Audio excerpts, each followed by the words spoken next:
Sur France Maghreb 2.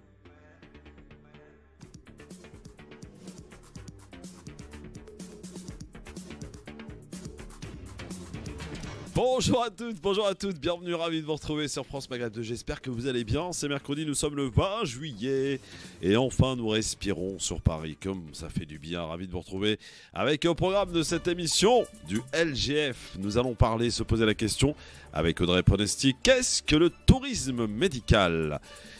Eh oui, on verra, vous allez voir que c'est en pleine expansion, on en reparlera tout à l'heure avec une belle chronique et vos appels. Évidemment, vous qui avez peut-être eu recours à ce genre de tourisme, nous en parlez au 01 40 33 9000. On se posera la question, craignez-vous la rentrée sociale, évidemment? Est-ce qu'il y a des grèves en perspective avec des sujets qui risquent de mettre le pays à l'arrêt? On peut le craindre, on en reparlera avec nos débatteurs. Et puis, les vacances, toujours encore, on est en plein dedans. Est-ce que vous êtes plutôt en été vacances au bled ou vacances ailleurs? On en reparle avec vous dans quelques minutes sur France Maghreb 2 au 01 40 33 9000. C'est le numéro de téléphone évidemment pour nous appeler. Et puis, côté musique aujourd'hui, un artiste qui viendra nous faire un live en direct avec sa guitare. À quelle idée?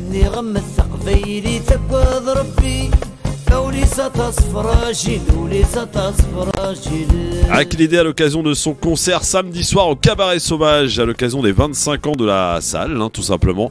Avec Jan, il partagera la scène, avec l'idée qui a commencé d'ailleurs à faire de la guitare dans le métro de New York. On en reparlera avec lui tout à l'heure, il sera notre invité à 17h.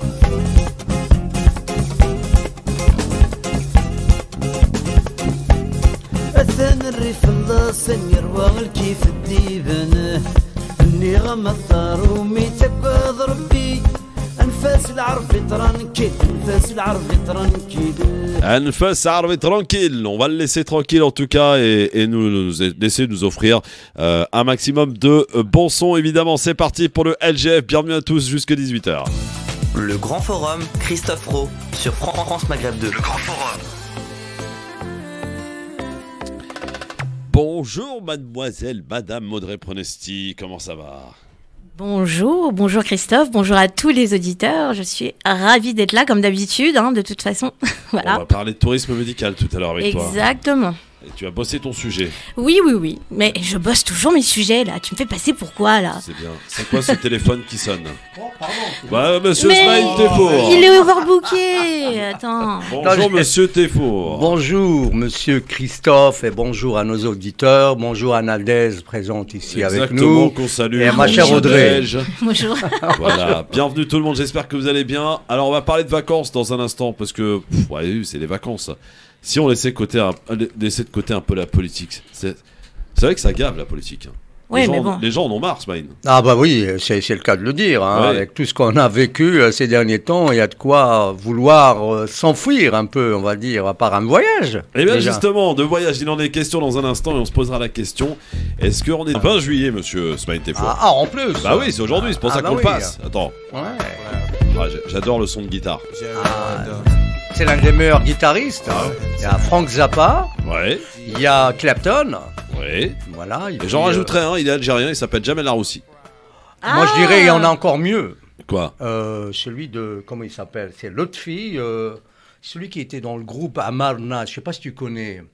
Jamel Laroussi fait partie des 4-5 meilleurs guitaristes au monde. Ben l'autre Sache-le. aussi, il faut Et je salue d'ailleurs mon ami Jamel qui vit en Allemagne, qui a été d'ailleurs, qui a interprété un de ses morceaux lors de la cérémonie de clôture à Oran pour les Jeux méditerranéens. Ouais, je l'ai vu. Bah oui. Je l'ai vu, ouais. Et il est formidable. L'étoile filante, ça. Ouais, c'est De clair. Jamel Laroussi.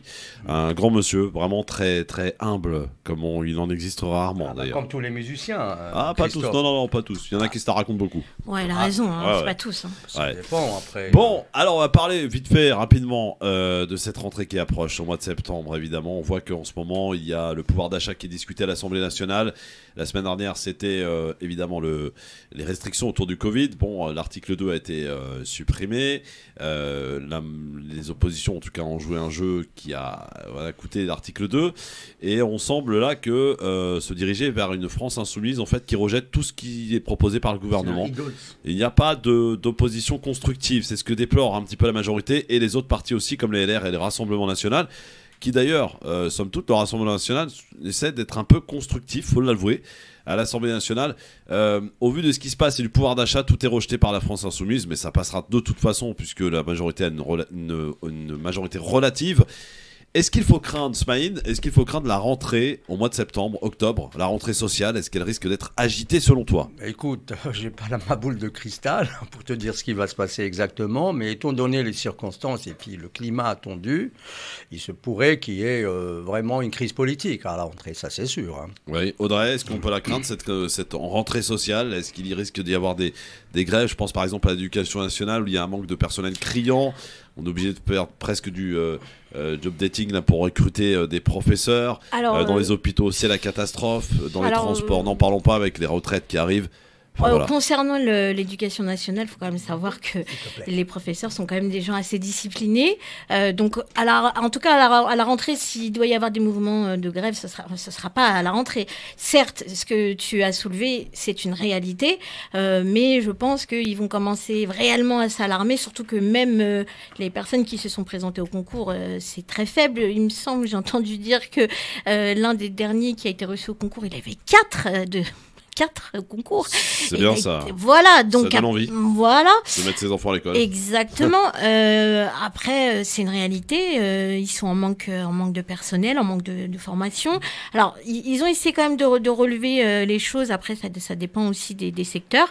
Mais pour répondre concrètement à ta question par rapport à la rentrée politique, la crainte, je veux peut-être pas dire ça, mais par contre, faut la prévoir, quoi. Et chaque rentrée, de toute façon, voilà, les députés notamment sont dans les starting blocks et bien avant les vacances, on sait très bien que la France insoumise, voilà, ils ont décidé de marquer leur territoire, ils ont décidé de montrer qu'ils étaient là, qu'ils ont été élus et qu'ils ne sont pas là pour rien. Et même si c'est par esprit de contradiction, ils iront au front, ça c'est clair. Ouais. En tout cas, il y a beaucoup de raisons qui font qu'on peut s'inquiéter parce qu'il risque d'y avoir aussi des problèmes de carburant, des problèmes de gaz, des problèmes d'électricité. Cet hiver risque d'être un petit peu agité, Smaïn. D'où notre question aujourd'hui. Oui. Là-dessus, si on devait parler des répercussions par rapport à ce qui se passe en Ukraine, on risque de connaître un hiver très très dur. D'autant plus que la Russie menace donc de couper le gaz. Ouais. Voilà. Ouais, alors voilà, toutes ces inquiétudes évidemment réunies bout à bout, ça nous pose des questions et on voulait un petit peu parler de cette rentrée. Alors j'ai un gros coup de gueule à passer. Ah, on t'écoute. J'ai un gros coup de gueule à passer.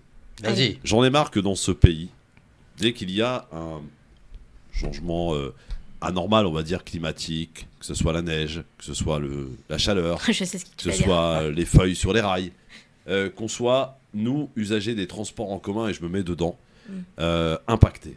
Hier soir, j'ai quitté la radio aux alentours de 18h. Et pour ne trahir aucun secret, aux alentours de 20h, j'arrive chez moi normalement. Hier soir, je suis rentré à 23h. Oh, quand même. Nous étions Incroyable. tous parqués Gare de Lyon sans aucune information, nous disant simplement qu'il y avait des incendies et des personnes sur les voies, en nous donnant une heure approximative, puis après on repousse d'une heure, puis une demi-heure. Du coup, on a été obligés de tous choisir un autre itinéraire. Résultat des courses, on a mis 4h30 pour rentrer hier soir. Il y a de quoi aller à New York avec. Franchement, Non, mais dans ce pays, c'est il y a un inadmissible. réel problème Mais bien sûr. d'entretien. Il y a un réel problème. Je sais pas ce que fout le chef de la ligne de RERD. À chaque fois qu'il y a un incident sur cette ligne, c'est toute la ligne qui est impactée. Je veux dire, si vous avez besoin de cerveau, on est là, on peut vous aider. Non, mais Mais au bout d'un moment, ça commence à bien faire, quoi. ce sont des Il lignes y en a qui marre sont- d'être pris en otage tous les jours, tous les Attends. soirs par des problèmes récurrents de votre putain de matériel qui marche pas. Et ça commence à suffire et il serait bien que Madame Pécresse, qui est en charge aussi de cette transports, problématique, effectivement. qu'elle vienne prendre ce putain de RERD à 50 degrés en pleine chaleur. Ça commence à suffire d'être maltraité. J'ai quand même fait pas mal de pays dans ce monde. Les transports sont climatisés, c'est vrai. à l'heure. Ici, c'est le bordel. Pourquoi? Je ne sais pas. Quoi qu'il en soit, franchement, ça commence à bien faire. C'est régulier, hein. Je vous dis, bon, hier c'était exceptionnel, mais c'est régulier où quotidiennement on a des suppressions de trains, des retards. Il suffit qu'il y en ait un qui fasse un malaise et ça y est, ça met tout le bazar dans le trafic. Il suffit qu'il y ait des gens sur les voies. Alors ça aussi, il faut m'expliquer quelle est l'intelligence de gens de descendre sur les voies. Franchement, à croire qu'ils vont aller plus vite que le train. Enfin voilà, je suis très énervé, très en colère après la SNCF, après après cette ligne D du RER qui ne marche jamais. Non, mais de toute façon, Voilà. Christophe, ça reste des lignes qui sont pas entretenues. Ils ne mettent pas les moyens pour s'adapter justement au dérèglement climatique. Je veux dire, la situation que tu as vécue hier, c'est juste inadmissible. Toi, tu étais dans... Des milliers de voyageurs comme Voilà, moi. il y avait toi, mais imaginons une femme avec ses enfants, des femmes enceintes, des gens à mobilité réduite. Ah bah, je vous dis, prenez pas des transports. Sincèrement, c'est évitez juste quoi. incroyable. Ouais, C'est évitez. juste incroyable. Et ce qui est hallucinant, c'est qu'on est censé... Parce qu'on parle toujours de la France comme étant un pays développé, un pays industrialisé, certes, sauf que, effectivement, je souligne, moi je reviens de l'étranger, et effectivement, les gares, tout Ça est marche. propre, ça marche, Bah il y a oui. la clim. Ouais. Faut arrêter à un moment donné, et ils Dans le métro s'adaptent. de New York qui est très ancien, je veux dire, ça marche nickel. Hein. Mais oui, non, mais c'est ça. Mais tout ça, c'est quoi? Il faut mettre les moyens. Ouais. Il faut mettre les moyens. Ouais, ils en ont rien à foutre en fait, les usagers du RERD. Et c'est bien ce qu'on disait hier avec Sofiane. T'as la ligne A qui fait les beaux quartiers, qui fait la Défense, qui fait Disney, etc. Alors celle-là, elle est parfaite, elle marche bien. Il y a la clim et tout. Par contre, la ligne D qui part de Creil jusqu'à Melun, en passant par Corbeil, c'est tous les secteurs, on n'a rien à foutre. Donc voilà, on vous met du vieux matériel, on vous laisse en pleine chaleur. Je peux vous dire, bon, aujourd'hui on respire, mais hier, Smaïn, en pleine chaleur dans le RERD. Ah, ça devait pas être évident pour toi. En fait, t'es Christophe. assis, ça coule tout seul, quoi. Ouais, bien Ah ben, sûr, c'est bien clair, sûr. c'est Ouais. clair. Moi qui étais enfermé chez moi à la maison, et Ouais. j'ai eu du mal à supporter la chaleur. Bon, Ouais. en tout cas, la SNCF, franchement, je vous remercie pas. Vraiment, je vous remercie pas du tout même. Dans un instant, on va parler de quelque chose qui est en pleine expansion, ma chère Audrey. Et tu vas nous le présenter et nous Exactement. en parler dans un instant. C'est le Ouais. tourisme médical. Qu'est-ce que c'est? Réponse dans un instant avec vos appels au 01 40 33 9000. Si toutefois vous y aviez eu recours, on en reparle. Une chronique à retrouver en direct sur la page Facebook Christophe Le Grand Forum. À tout de suite.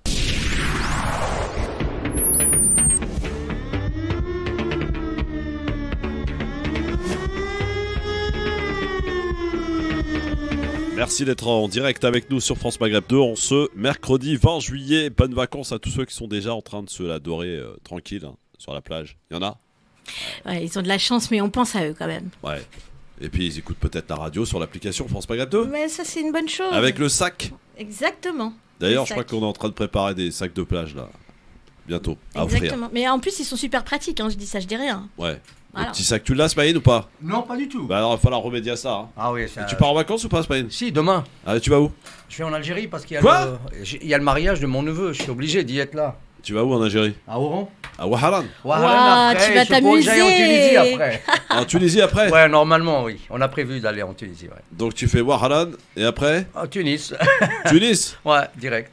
Bon, c'est pas la Si meilleure tout se ville. passe hein. bien, Christophe. C'est hein, pas la après. meilleure ville en Tunisie, Tunis. Pardon? C'est pas la meilleure ville. hein. Mais arrête, Non, attends, mais c'est j'entends super pas là, bien. on atterrit à Tunis. Ah oui, bah d'accord. non, on va à mais Djerba. passer des vacances à Tunis, il y a mieux quoi. Mais non. Faut aller à Djerba, faut aller à Non, à Mamet, Djerba, à la c'est Nabel, clair. Ouais, à c'est Sousse. T'as été là-bas, Zarzis, Christophe? ouais, je connais la Tunisie. Zarzis, c'est le sud. Ouais, c'est le sud. Sympa, Zarzis. Ouais, c'est très Très, joli. très contemporain, enfin très traditionnel, pardon. Bah, c'est un tourisme de solidarité si on va en Tunisie. Hein. Ah oui? Ah oui, oui, c'est pour... C'est bien, vous êtes sympa, les gars. Ah Non, bah, mais non, faut pas dire ça. Attends, il y a des Non, mais si tu choses veux- ouais. extrêmement magnifiques là-bas. Non, non, mais t'as pas compris. Je discute pas le... Ah, tu parles des Algériens qui vont. Oui, c'est nous qui allons là-bas oui, parce oui. que c'est pour Bien soutenir sûr, bien sûr. le pays frère. quoi. Mais il y a toujours eu cette solidarité. Hein. Cette proximité, elle a Ouais, toujours existé exactement. entre Tunisiens et Algériens. Quoique avec le peuple marocain aussi, on n'a pas des problèmes. On a beaucoup Nadège, plus tu vas en Tunisie, toi? de problèmes avec Tu vas où? le Marseille. Un peu partout. Tunis? Un peu partout. Hop. Tunis, Hammamet, Sousse, Djerba. Ah ouais? Je me balade. Tu te balades? Je vais me balader, je vais me balader. Bon, on va aller voir Nadège là-bas. nous. Ouais. Non, je pense qu'elle va dire c'est bon, je les vois toute l'année. Allez, hop, Ah non, laissez-moi mais- tranquille, c'est les vacances. On a tout prévu. elle a raison. On Elle a a raison. tout prévu, il n'y a pas de problème. Bon, ma chère Audrey, Oui. nous allons parler maintenant d'un sujet qu'on avait envie de mettre à l'honneur aujourd'hui sur France Maghreb 2, avec ton expérience et surtout ton savoir-faire, nous parler d'un sujet qui est en pleine expansion. D'ailleurs, on l'a vu au travers de plusieurs reportages à la télévision. Oui. C'est ce qu'on appelle le tourisme médical. Mais qu'est-ce que c'est, ma chère Audrey? Alors, le tourisme médical, cher Christophe, c'est quoi? Eh ben, c'est tout simple. C'est une démarche qui nécessite à inclure un périple, un voyage, une destination étrangère de son pays d'origine, souvent des pays dits en voie de développement, je dis bien dits en voie de développement, pour ceux qui résident dans le pays dit industrialisé, pour bénéficier de soins, quels qu'ils soient, à moindre coût, on ne va pas se mentir. La prestation, bien que forcément plus attractive, permet de joindre l'utile à l'agréable, justement, mais pas toujours, on va le voir justement par la suite, en fonction des interventions qu'on peut avoir et surtout eh bien, de la durée de la convalescence. Alors, bien souvent, les formations des praticiens, parlons-en, ont été soit effectuées soit dans leur pays d'origine, soit dans les pays étrangers. Donc, partiellement, leurs cursus sont donc en Europe et il faut bien être conscient que ça n'induit absolument pas eh bien, une qualité inférieure des prestations médicales parce que ça reste quand même des actes médicaux et ce n'est pas anodin. Par exemple, je dis bien, une étude a démontré que près de 73% des Européens considèrent que les soins prodigués par ces médecins, justement, ayant obtenu leur diplôme en dehors de la communauté européenne, sont identiques aux médecins diplômés en Europe. Donc, il y a quand même une assez grosse confiance de ce point de vue-là, ce qui justifie réellement la différence tarifaire et tout simplement le prix de revient de l'acte médical en lui-même et tous les frais qui en découlent, à savoir les matériaux, les prothèses et tout ce qui va avec. Alors, ce qui est intéressant, c'est de voir comment se démocratise ce phénomène, parce que oui, on peut bel et bien parler de phénomène depuis ces dernières années. L'évolution des mentalités y est pour beaucoup, ainsi que la mondialisation, on ne va pas se mentir, ce qui facilite pleinement son essor. L'explosion d'Internet aussi, l'évolution des moyens technologiques des transports ont permis, bien sûr, de faciliter la communication pour toute question relative à l'encadrement sur place, ou encore concernant les potentielles inquiétudes des patients. Eh oui. Alors justement, par rapport à l'inquiétude de ces patients, on va rappeler qu'il y a plusieurs pays qui proposent ce service-là, plusieurs sont sur le marché, avec plus ou moins leur spécialité, Audrey. C'est ça, Christophe. Alors, allez, une petite liste pour qu'on puisse bien se rendre compte. Alors, pour les soins dentaires, on a la Hongrie, on a l'Espagne, on a la Roumanie, on a la Pologne, on a la Thaïlande, on a aussi la Turquie, qui sont les leaders qui se positionnent sur le marché. Pour les soins ophtalmologiques, on aura aussi la Turquie, on aura la Pologne et la Hongrie. Pour les implants capillaires, on aura le Maroc, on aura la Tunisie, on aura l'île Maurice qui sont spécialisés. Et la Turquie, pareil, cette procédure est extrêmement répandue, notamment pour les gens résidents dans la Turquie. Donc là, je prends l'exemple en tout cas de ce pays. Et enfin, pour la chirurgie esthétique, en tant que telle, à proprement dite, les pays tels que la Tunisie, la Pologne, la Hongrie, la Thaïlande et la Malaisie, à ma grande surprise, sont les destinations phares. Les actes les plus fréquents donc, sont les augmentations ou réductions mammaires, les chirurgies dentaires, les liposuctions, les implants capillaires ou l'usage partiel de Botox pour les accros du bistouri. Et ça, évidemment, il va falloir en parler parce qu'il y a parfois des déviances. Et effectivement, on remarque que certains pays développent plus ou moins leur spécialisation par rapport à ceux dont je viens vous énoncer. Donc, eh bien justement, à ce propos, écoutons un extrait de l'émission La Quotidienne sur France 5 qui illustre un exemple parmi tant d'autres, entre autres notamment justement en Tunisie. Eh bien, on va l'écouter. C'est parti. Ça arrive. Extrait donc de l'émission sur France 5. Exactement. Hôtel 5 étoiles, moderne et luxueux, piscine extérieure aménagée, nous sommes à 1500 km de Paris, au cœur de la capitale tunisienne. Ces deux jeunes femmes sont arrivées de Suisse il y a quelques jours, mais si Mégane est ici, ce n'est pas juste pour le tourisme. Elle vient de subir une augmentation mammaire. Et pour cela, elle est passée par une agence de voyage spécialisée dans ce qu'on appelle le tourisme esthétique. Chaque mois, on s'écrivait pour savoir comment ça va se passer, avec l'hôtel, l'avion, l'opération et tout ça. Pour 2 350 € seulement, Mégane a pu se faire poser 2 implants mammaires, passer 24 heures à la clinique et séjourner 4 jours dans cet hôtel avec une chambre double comme celle-ci et accès au restaurant matin, midi et soir. Alors oui, vous me direz que cela comporte quand même certains risques, que le budget reste tout de même conséquent, mais Comme toute démarche médicale, l'essentiel est de savoir bien se renseigner sur les structures mises en place, sur place justement, ne pas hésiter à regarder la notation des instituts, leur classement, les commentaires sur Internet, les reconnaissances et récompenses honorifiques du corps médical, des pairs en tout cas, et bien sûr à éviter toute déviance, tout abus. Il ne faut jamais perdre de vue que puisque cela reste un acte médical, comme je l'ai précisé précédemment, ce n'est pas anodin et surtout cela reste un business. Et ça, on va en parler un peu plus tard, d'autant plus que effectivement nous sommes en pleine explosion de ce type de tourisme. Alors justement, Audrey, peux-tu Oui. nous dire ce que cela change des soins prodigués en France? Alors, avant toute chose, il faut savoir que tout type de tourisme médical, il date pas d'hier, contrairement à ce qu'on peut imaginer. Ça existait depuis l'Antiquité grecque. Alors, je me permets de faire cette petite digression parce qu'effectivement, ça reste quand même tabou. Et donc, ce phénomène se démocratise. Et alors, bon, à l'époque, voilà, ils se déplaçaient en Grèce pour bénéficier des soins hippocratiques, pour bénéficier des sources chaudes et froides. Aujourd'hui, ça, évidemment, ça s'est beaucoup plus développé. Donc, concernant la prestation médicale, elle peut varier en tout cas du simple au double, voire même du simple au triple, notamment pour les chirurgies dentaires. Le travail effectué sur place est rigoureux. Il y a tout de même un suivi très scrupuleux pour les cliniques sérieuses, bien sûr, et un suivi anté et post-opératoire. Alors justement, concernant ces procédures, y a-t-il des risques à prendre en compte? Mais bien sûr, Christophe, il ne faut pas se voiler la face. Le risque zéro n'existe pas, d'autant que les structures mises en place en fonction des agences, des cliniques ou encore même des interventions en elles-mêmes ne sont pas toujours rassurantes. Il y a aussi le problème de la communication. Donc, il faut avoir quand même un très bon consultant qui va faire donc la médiatisation. Écoutons donc un autre passage qui témoigne de la réalité du business très lucratif. Ça se passe toujours en Tunisie et c'est toujours extrait de la même émission sur France 5. Aujourd'hui, Mégane et Sonia, une jeune Française opérée il y a quelques jours, ont rendez-vous à la clinique pour une visite de contrôle. À chaque déplacement, elles sont accompagnées d'un guide de l'agence de voyage. On les prend en charge de l'arrivée jusqu'à le jour de départ. Et parfois, on organise des sorties. Ça va dépendre de l'état de santé des patientes. Ils ont fait les boutiques parce qu'il y a des patients qui veulent acheter quelques souvenirs. En effet, toutes ces agences utilisent l'argument touristique pour attirer des futures patientes. Mais sur place, la réalité est tout autre. En pleine convalescence, les patientes sortent rarement de leur chambre d'hôtel. Et ce business médical détenu par des agences de voyage poserait de véritables problèmes.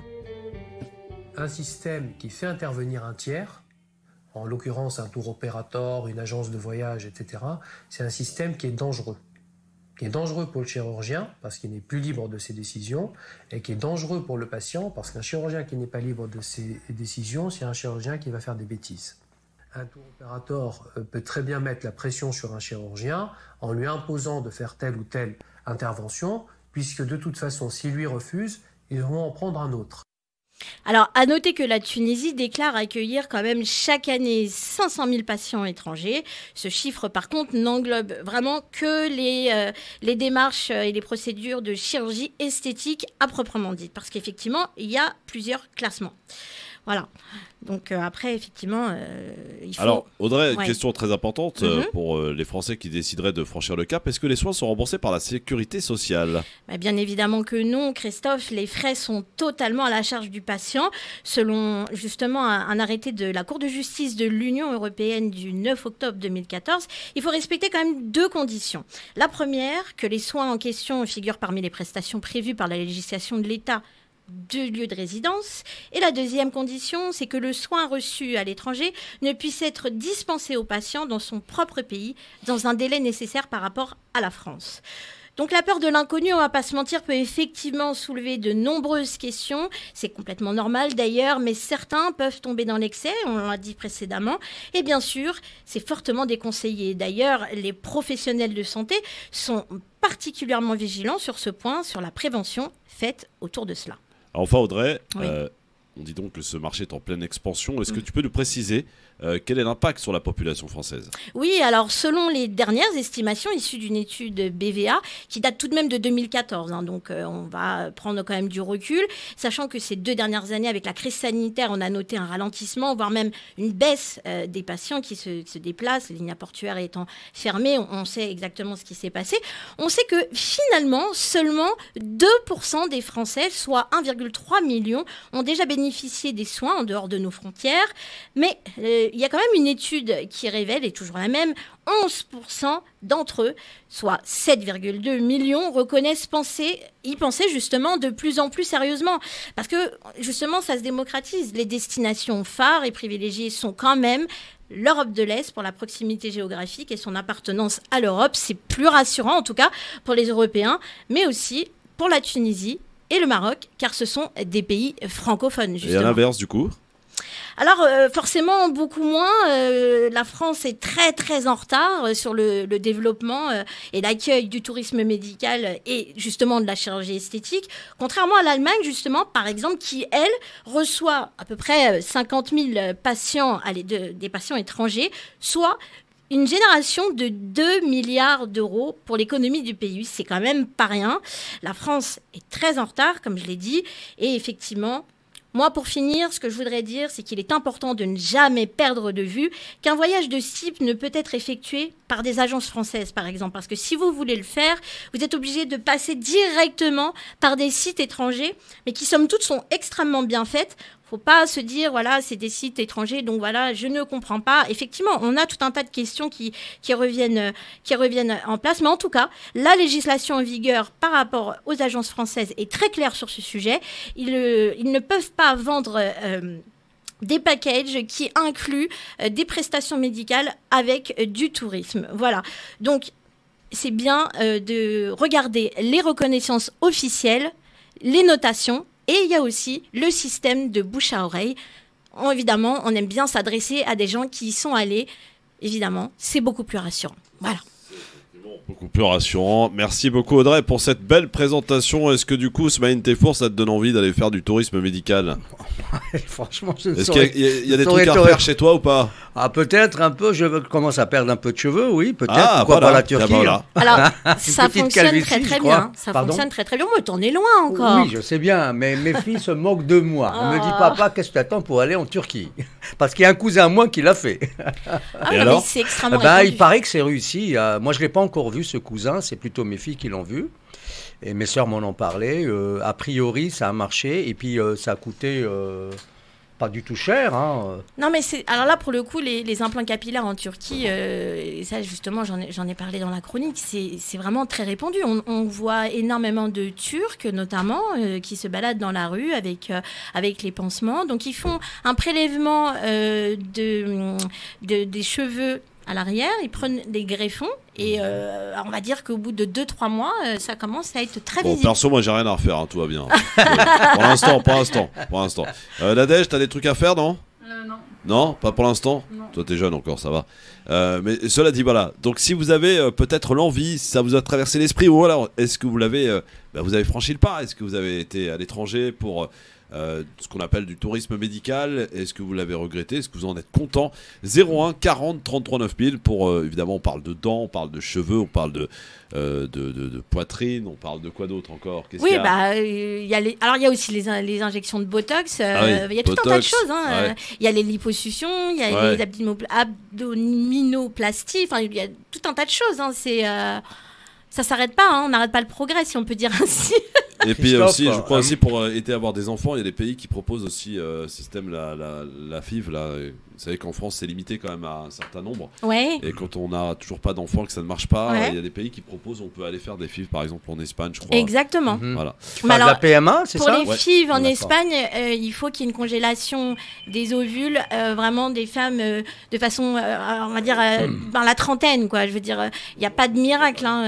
Je veux dire, une femme qui a la quarantaine et qui va vouloir faire une FIV, alors si elle utilise ses propres ovules, ce sont des ovules qui sont congelés lors de la trentaine. Voilà. Alors on en parle dans un instant avec Karima qui nous appelle au 01 40 33 9000. Le tourisme médical, est-ce que ça donne envie? On en parle avec vous.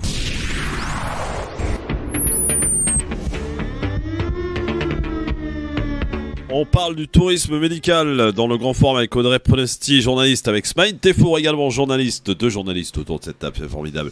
01 40 33 9000. Et vous, est-ce que vous y avez eu recours? Est-ce que vous l'envisagez, ce fameux tourisme médical? Est-ce que, voilà, l'envie de vous faire peut-être les cheveux, les dents, la poitrine, l'hyposuction pour avoir des enfants? Bref, est-ce que vous y avez pensé? Vos appels au 01 40 33 9000. Karima, bonjour. Bonjour, Christian, reconnu, hein? Bonjour Karima. Bonjour. Tu nous appelles Oui, d'où, Karima? bonjour. Je vous appelle, je voudrais vous dire quelque chose.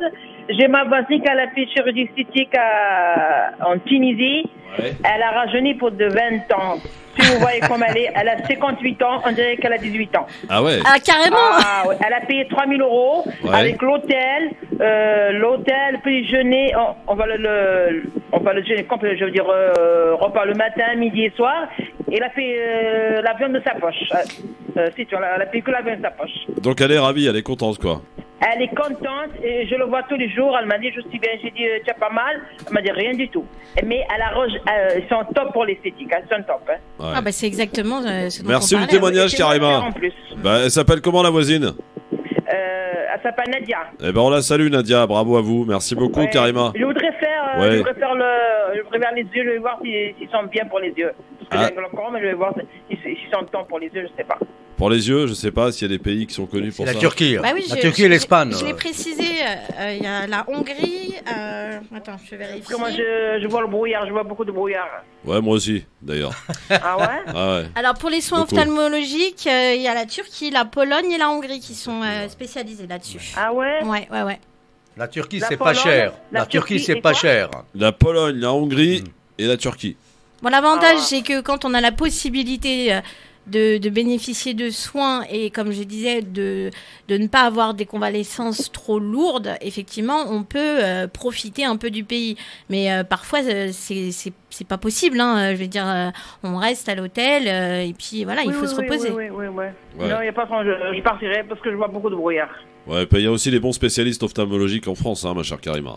Aussi. Ouais, mais Ah j'ai fait 3 opérations, mais j'ai pas réussi. Hein. Bon. Je vois toujours le brouillard. Hein. Bon, bah bon courage, ma Karima, merci beaucoup. Merci Christophe. Au À revoir. bientôt, au revoir. 01 40 33 9000, donc la voisine de Karima, elle a rajeuni de 20 ans. Grâce à la chirurgie esthétique qu'elle a faite en Tunisie, 3000 balles quand même, hein, c'est un budget. Mais tout est pris en charge. Alors c'est vrai que les circuits qui sont proposés, pas circuits, mais les comment dirais-je, comment on appelle ça? Aidez-moi là, les journalistes. L'encadrement, en Voilà, fait, ils viennent ouais. les chercher Le à suivi ou, l'aéroport. Non, et- pas le suivi. Sur Non, c'est place. l'encadrement, la prise en charge, en fait. Ah, la prise en charge. C'est la prise en charge. C'est la C'est prise en souvent charge. tout compris. Alors, ça dépend des pays. Ça dépend des pays. En tout cas, moi, pour mon cas, quand je me suis fait faire mes dents, ça dépend des cliniques aussi. Ils prennent en charge la prise en charge justement de l'aéroport et l'emmènent donc à l'hôtel, au lieu d'habitation, au lieu de logement. Et après, tout ce qui est aller-retour, voilà, à la clinique, pareil, c'est eux qui prennent en charge. Mais par contre, l'hôtel n'est pas pris en charge. Hein, ça, faut pas se mentir. Par contre, je veux bien croire pour le cas de la Tunisie, parce que c'est un autre système, c'est un autre système tout simplement. Là, je peux éventuellement croire, et d'ailleurs on l'a vu dans la chronique, c'est que certains pays en fait proposent des prestations en incluant l'hébergement, le séjour. Voilà, l'hébergement, les pensions complètes.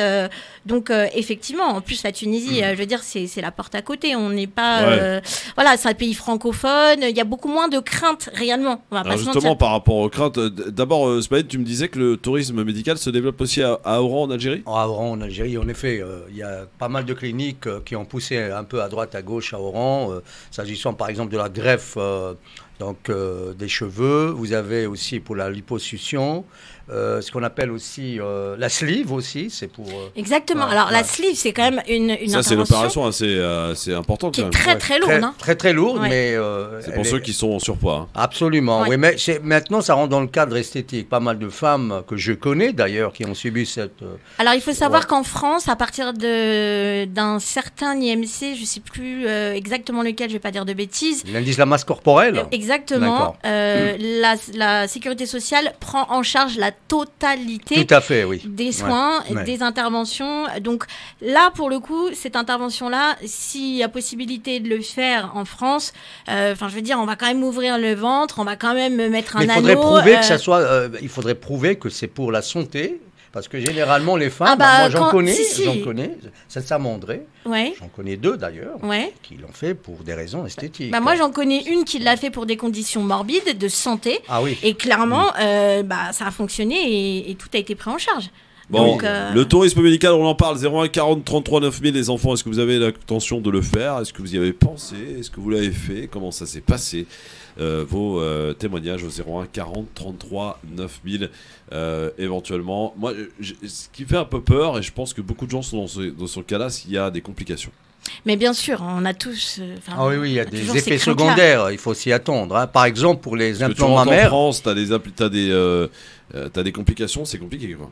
Christophe. Ça peut arriver n'importe où, je pense. Après, ça c'est. Oui, c'est clair.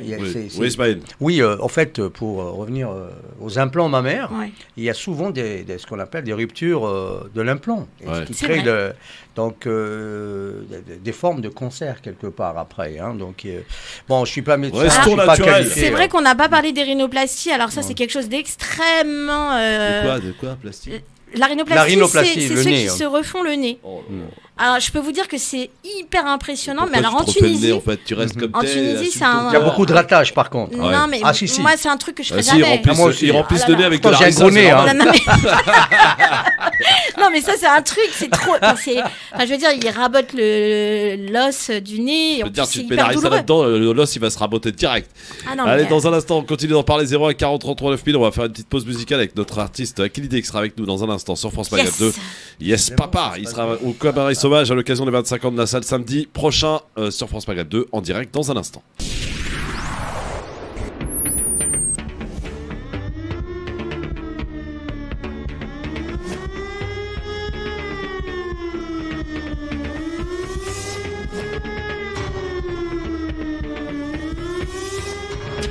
Le grand forum, merci d'être avec nous avec Audrey Pronesti, avec Smaïn Tefour sur France Maghreb 2. Ils partent en vacances, notre Smaïn il part demain.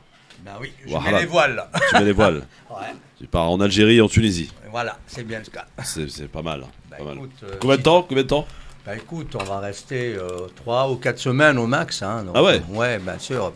Il faut bien profiter. Hein, on parlait hier des coûts, des budgets limités pour les voyages au bled l'été.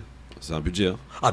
Et comment c'est vraiment le cas de dire. Tu fais bien de soulever le problème. Surtout l'Algérie. Moi, j'en connais un chapitre. Détrompe-toi, Audrey. Ah bon? Non, détrompe-toi, parce qu'il faut arrêter de croire que l'Algérie est plus chère que les autres. D'ailleurs, on a appris un truc hier en direct à la radio que beaucoup de gens ne savent pas.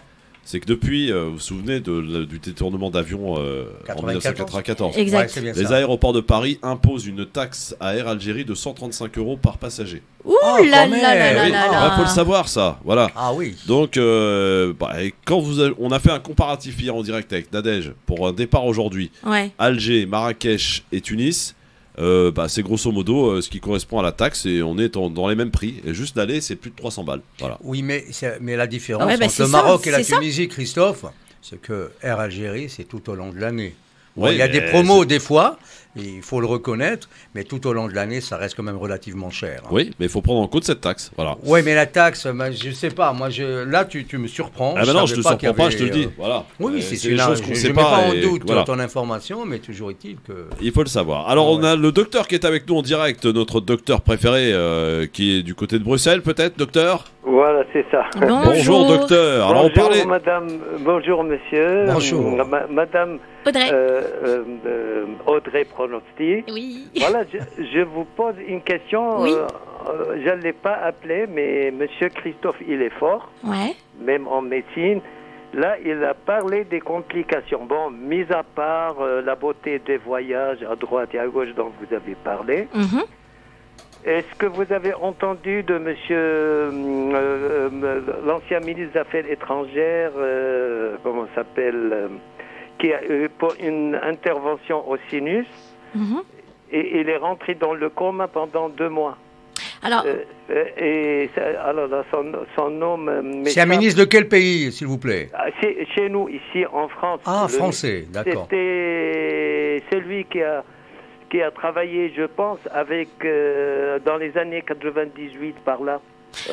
Fabius Chevènement, Jean-Pierre. Chevènement, oui. Chevènement, ah bah... Non, on l'avait plongé dans un coma artificiel à l'époque. Pour cela, en France, on n'encourage pas. Depuis avant, par exemple, moi, pour faire une césarienne, à part les urgences ou hystérectomie ou XYZ, dans ma discipline, je faisais. Maintenant, les gens, depuis exactement 1999, sont obligés de faire un accord.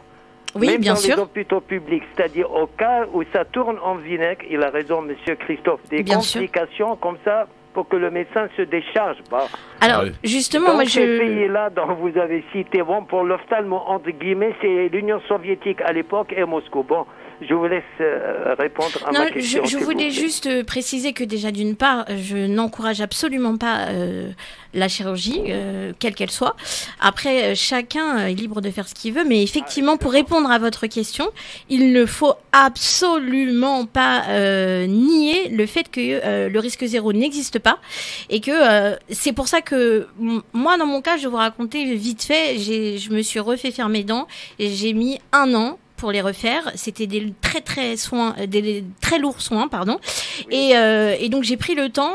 Au début, quand je suis arrivée, il m'avait dit des choses à distance. J'ai quand même mis 6 mois avant de me décider. J'ai posé toutes les questions possibles et inimaginables. Je me suis renseignée sur la clinique. J'ai regardé. C'est une clinique qui a été récompensée, qui en tout cas qui est reconnue par le pays en lui-même et même par le corps médical. C'est pour ça que je le précise réellement. Voilà, et pour le coup, moi je m'en rappelle très bien, donc il m'avait dit on ferait tel et tel travaux lors de la première visite. Lorsque je suis arrivée... il y avait du boulot, hein. Ah oui, il y avait beaucoup de travail. Non, mais il y avait énormément de travail en ce qui me concerne. Et alors, quand je suis arrivée, on a fait donc les examens nécessaires et ils m'ont dit, écoutez, madame, on ne va pas pouvoir faire ce qui était prévu parce que votre cas médical est vraiment lourd. Et donc, bien évidemment que je me suis soumise à l'avis médical. Alors, il s'avère que moi, j'ai eu la chance d'avoir un chirurgien dentiste qui avait fait une partie de son cursus médical en France, donc ce qui est c'est souvent le cas. Donc, dans votre cas précis là, donc ça pas, ils ont raison, c'est mes collègues là-bas, mes confrères. Bien donc, sûr. est-ce qu'il y a eu quand même, parce que quand on fait quelque chose de ce genre en France, dans ce cas précis, il y a qu'on appelle le va-et-vient, le contrôle, post-contrôle. Donc, est-ce que vous êtes resté 6 mois ou 4 mois, je n'en sais rien, dans ce pays X, où vous êtes retourné chez vous en France et vous êtes après repartez? Alors moi, j'ai fait des allers-retours. Je vais vous dire, parce que c'est quand on est dans le même pays ou d'une ville à une autre en France. Moi, j'ai fait des allers-retours. Mais là, quand même, surtout maintenant, la complication avec les nouvelles pandémies, qu'on le vit. Mais exactement, vous avez raison de le soulever. Et donc, moi, j'ai fait les allers-retours. J'ai été suivie, mais vraiment de façon très scrupuleuse.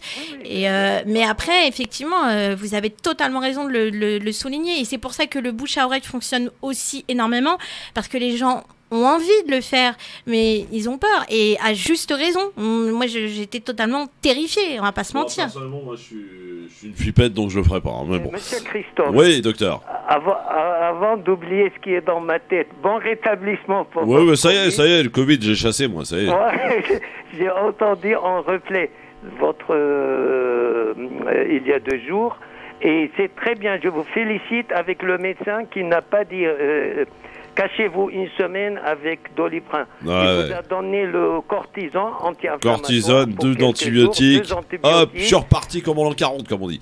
Voilà. Merci, mais docteur. Par contre, il faut que les gens sachent, j'en profite, ça a été autorisé en Europe, chez nous en France, à partir de février, un médicament très très cher. Il faut le prendre 3 jours après les symptômes. Et le PCR s'appelle le PAX, P-A-X, Lovid, L-O-V-I-D. C'est 5 comprimés. Ça, vous pouvez aller sur l'Internet, demander à l'HAS, il vous explique. C'est dans les pharmacies, il faut qu'un médecin autorise par une ordonnance. Ordonnance, c'est ouais. vrai, la prise en charge du Covid est vraiment catastrophique. désirée. Ouais. Merci docteur. Allez, à bientôt. Bon établissement, monsieur Christophe. Oui, tout va bien, vous inquiétez pas. Merci. Merci beaucoup docteur. 01 40 33 9000 pour vos témoignages. On parle du tourisme médical. Est-ce que vous y avez pensé? Est-ce que vous êtes prêt à prendre le risque? Est-ce que vous l'avez fait? Comment ça s'est passé? On veut savoir. 01 40 33 9000, les amis. À vous de jouer et vos témoignages sont importants. Alors, Smaïn, quand même, il y a, et le docteur y faisait allusion, quand même, une inquiétude certaine, quand même, chez beaucoup de gens qui se disent peut-être que ça peut avoir des complications. Ah oui, c'est une éventualité, il est vrai. Comme dans tout acte médical ou chirurgical, pour être précis, il y a toujours des risques induits par des causes, on va dire, liées peut-être à certaines anomalies présentes dans le corps de la personne. Par exemple, on peut être hypertendu, par exemple. C'était mon cas. Voilà, donc si on est hypertendu... La réaction est différente, voilà, bien sûr. Voilà, c'est clair. Et puis si on a par exemple des artères bouchées, bien sûr, on ne peut pas se soumettre à un bistouri. Donc il faudrait... Ah bah oui, ça c'est clair. Et puis, il faut ouais. savoir aussi qu'en fonction des pays, ils ont une façon de travailler qui est différente.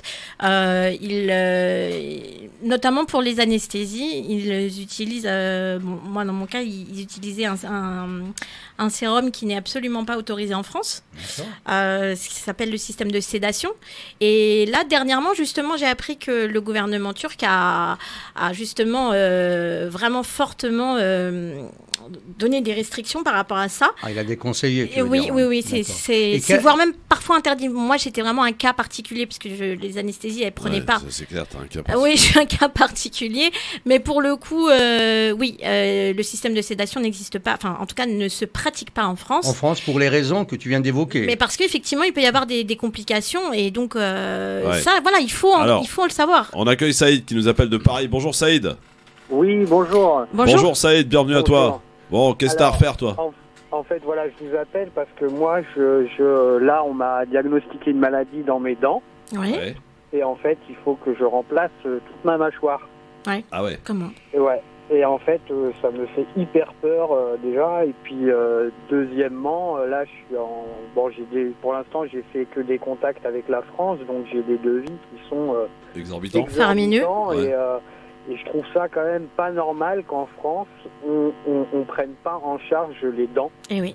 Parce que, très honnêtement, bon, je suis d'accord, il y a le tabagisme, etc. Voilà, mais dans ces cas-là, je veux dire, les gens qui consomment de l'alcool, qui ont des cancers des foies, etc., eux, on les prend tous en charge. En plus, ils sont vraiment très, très nombreux. Moi, j'ai arrêté le tabagisme, et pour autant, je suis pas couvert par la Sécu à ce niveau-là. Et je trouve que les pouvoirs publics, ils devraient changer ça, quoi, parce que les dents, déjà c'est important pour manger, hein, mais en plus de ça, c'est hyper important pour le physique, la confiance en soi, la réussite professionnelle, tout ça, quoi. Ah, c'est vrai que ça se voit, hein. Tu souris, s'il y a un problème dedans, ça se voit direct. Non, mais il a raison de le souligner. Il y a des pays connus pour ça, hein, la Turquie par exemple. Oui, alors j'ai entendu tout à l'heure l'animatrice dire qu'elle avait fait toutes ses dents. Je sais pas sur quel pays elle a pu faire ça. Alors moi, je suis partie en Turquie et j'étais donc effectivement un cas extrêmement lourd. Quand je vous écoute parler, j'ai l'impression de me voir en fin de compte. J'avais un très gros problème au niveau des os. Et du coup, mes dents se déchaussaient. Donc, je veux dire, moi, j'ai la petite quarantaine. Je commençais réellement à m'inquiéter. Je me suis dit, qu'est-ce que ça va être plus tard? Et donc, quand ma dentiste m'a dit qu'il fallait que j'investisse dans des prothèses, j'ai regardé les prix. Je me suis dit, aïe, ça va être très compliqué. Donc, effectivement, je me suis dit, qu'est-ce que je fais? J'ai commencé à me renseigner. Je suis quelqu'un d'extrêmement méfiante, d'extrêmement prudente et d'extrêmement peureuse. Et pour tout vous dire, moi, les anesthésies ne prenaient pas sur moi parce que j'étais particulièrement stressée. Donc, c'est pour vous dire le degré. Voilà. D'ailleurs, ma dentiste qui me suivait me disait que j'étais un cas d'école. Donc, je suis partie là-bas. J'avais vraiment un nœud à l'estomac. Mais il s'avère que je suis partie dans une clinique extrêmement réputée. Et j'ai eu un consultant qui clairement m'a rassurée, quoi. Et même sur place, voilà, même si j'avais très très peur, ils pouvaient même pas s'approcher de moi. J'étais terrorisée. Et je peux vous garantir que, alors moi j'ai quand même mis 1 an pour les faire parce que ils m'ont fait une greffe osseuse, ils m'ont fait, voilà, des implants, voilà, ça a été très lourd. Donc sachez qu'il y a des solutions, mais il faut en fait, oser. Elle a fait l'expérience dans le cadre d'un reportage, Audrey, pour tester un petit peu. Mais non, si j'avais pu ne pas le faire, parce qu'à la base c'était vraiment pour des raisons médicales, si j'avais pu ne pas le faire. Bon, c'est pas le résultat, il est bien. Hein. Ah oui, Ouais, a priori, oui, c'est pas mal. Ouais. Vas-y, souris là. Ouais. Non, mais elle a vrai. un sourire hollywoodien. C'est ça. Non, mais j'ai joint l'utile à l'agréable, mais je l'aurais pas fait pour l'esthétisme. Non, mais t'as raison de l'avoir fait. Moi, franchement, si je pouvait le faire, je le ferais aussi. Hein. Oui, ça y est, donc voilà, écoute, maintenant il faut que tu te décides. Là, j'ai des dentistes parisiens qui me font des offres dans les 30 000 euros. Alors, mais c'est ça, mais c'est exactement ce que j'allais dire. C'est de l'ordre du 30 000 euros. Alors, moi, ça m'a quand même refroidi. Mais maintenant, il faut savoir une chose, c'est que les dentistes, si vous leur dites que vous voulez aller en Turquie, ils vont tout faire pour vous dissuader parce que oui, pour me faire peur, bien sûr. Mais déjà, d'une part, et d'autre part, il faut savoir que le travail est complètement différent. Tu sais ce que tu peux faire, Saïd? Tu vas voir son Facebook, Audrey Pronosti. Exactement. Tu rentres en contact avec elle et puis elle va peut-être t'aider éventuellement. Exactement, c'est ce que j'allais vous proposer. À te donner des bonnes adresses éventuellement. En tout cas, moi, ça s'est bien passé pour moi et je peux vous dire que j'avais extrêmement peur, vraiment. Voilà, Saïd. Bon courage en tout cas. Contacter Audrey sur Facebook. Voilà, Audrey Pronesti, hein. Pronesti. Voilà. Comme ça se prononce. Voilà. Merci, bon Saïd, en tout cas, et bon courage. Hein. Merci. Et spéciale dédicace à tous les gens de Creil. Ah, bah ouais. On vous salue. Salut les amis de Creil. Dédicace à mes parents qui sont au bled. Ah, ils sont où au bled? Ils sont à Tizin Braham. C'est où ça? C'est dans la région de Kharata, c'est près de Béjaïa. Ah oui, d'accord. Kabylie, la Kabylie. La petite Kabylie. La petite, ouais. Merci mon Saïd, en tout cas, à bientôt. Merci beaucoup, portez-vous bien, merci à tous les auditeurs. Merci beaucoup, 01 40 33 9000, Aclidé a un petit peu de retard, il est dans le transport, il paraît que c'est le bordel. Ouais. Il arrive, notre ami Aclidé. Du coup, on va se poser la question, si vous le voulez bien maintenant, tout de suite, de ses vacances. L'été. Ah oui, l'été, on a envie de partir en vacances, ce qui est bien normal, comme beaucoup. Mais alors, notre choix, se dirige-t-on vers le bled ou ailleurs? L'été, c'est bled ou ailleurs? Eh bien, à vous de nous dire, 01 40 33 9000. Il y en a qui, par exemple, l'été, excluent totalement d'aller au bled parce que c'est trop cher, parce qu'il y a trop de monde et parce qu'on a envie de changer d'air. Et puis peut-être que l'occasion est donnée aussi d'aller visiter d'autres pays. Smaïn, toi, t'es plutôt quoi l'été? Voyage au bled ou alors ailleurs? Tout dépend des circonstances et des conditions. Donc là, dans ce cas de figure, je suis donc obligé d'y aller par rapport à un mariage d'un neveu à moi. Donc je m'y rends. L'année dernière, non, je suis resté. Je suis parti dans le sud de la France. L'année d'avant, je suis parti en Espagne. Donc ça dépend en fait des circonstances encore une fois. Ouais. Non mais hormis le fait qu'il y a un mariage ou un événement un petit peu particulier. L'Algérie, ça reste mon pays. Ouais mais d'accord, mais l'été, c'est quoi L'été en Algérie par exemple à Oran, c'est agréable. Ouais mais il y a trop de monde. Ça dépend où on va. Moi je suis oranais donc je connais très bien les coins. Ça doit être tout de même magnifique. Voilà. Je sors pas la journée, Christophe. Je sors très tard le soir. Et il y a des endroits où on peut manger tranquillement à l'air frais, quoi. Nadège, l'été, t'es quoi? T'es plutôt bled ou plutôt ailleurs? Peu importe. Elle n'est pas contrariante, Nadège, j'aime bien. Elle n'est pas exigeante, Nadège. Pas du tout. 01 40 33 9000, Karim Tremblay en France. Salut mon Karim. Salut. Salut Bonjour. mon Karim. Alors toi l'été, t'es plutôt quoi l'été? Bled ou ailleurs? J'allais parler à la base de l'expérience de dentiste. Ah bah vas-y, raconte, vas-y Karim, vas-y, raconte. Et du coup là, vous parlez aussi du bled. Bon, je voulais pousser un petit coup de gueule parce que moi le bled, l'Algérie, malheureusement l'été, ça fait des années qu'on n'y va plus parce que c'est trop cher. Ouais. Donc voilà, pour une famille. Donc mon petit coup de gueule. Et je voulais vous parler de mon expérience parce que moi j'ai dû faire une intervention là sur une dent il y a quelques mois. Vous m'entendez? Oui, bien sûr. Karim, vas-y. C'est pour ça. Ouais, je vous disais, j'ai eu une expérience assez traumatisante. Bon, c'était en France. Hein. Ouais. Chez un bon implantologue. C'est un cabinet réputé dans le coin où je suis. Et je me suis retrouvé au bout de... Bon, l'intervention s'est bien passée. Au bout de 2 jours, j'avais des soucis déglutition, donc j'arrivais pas à avaler. Ouais.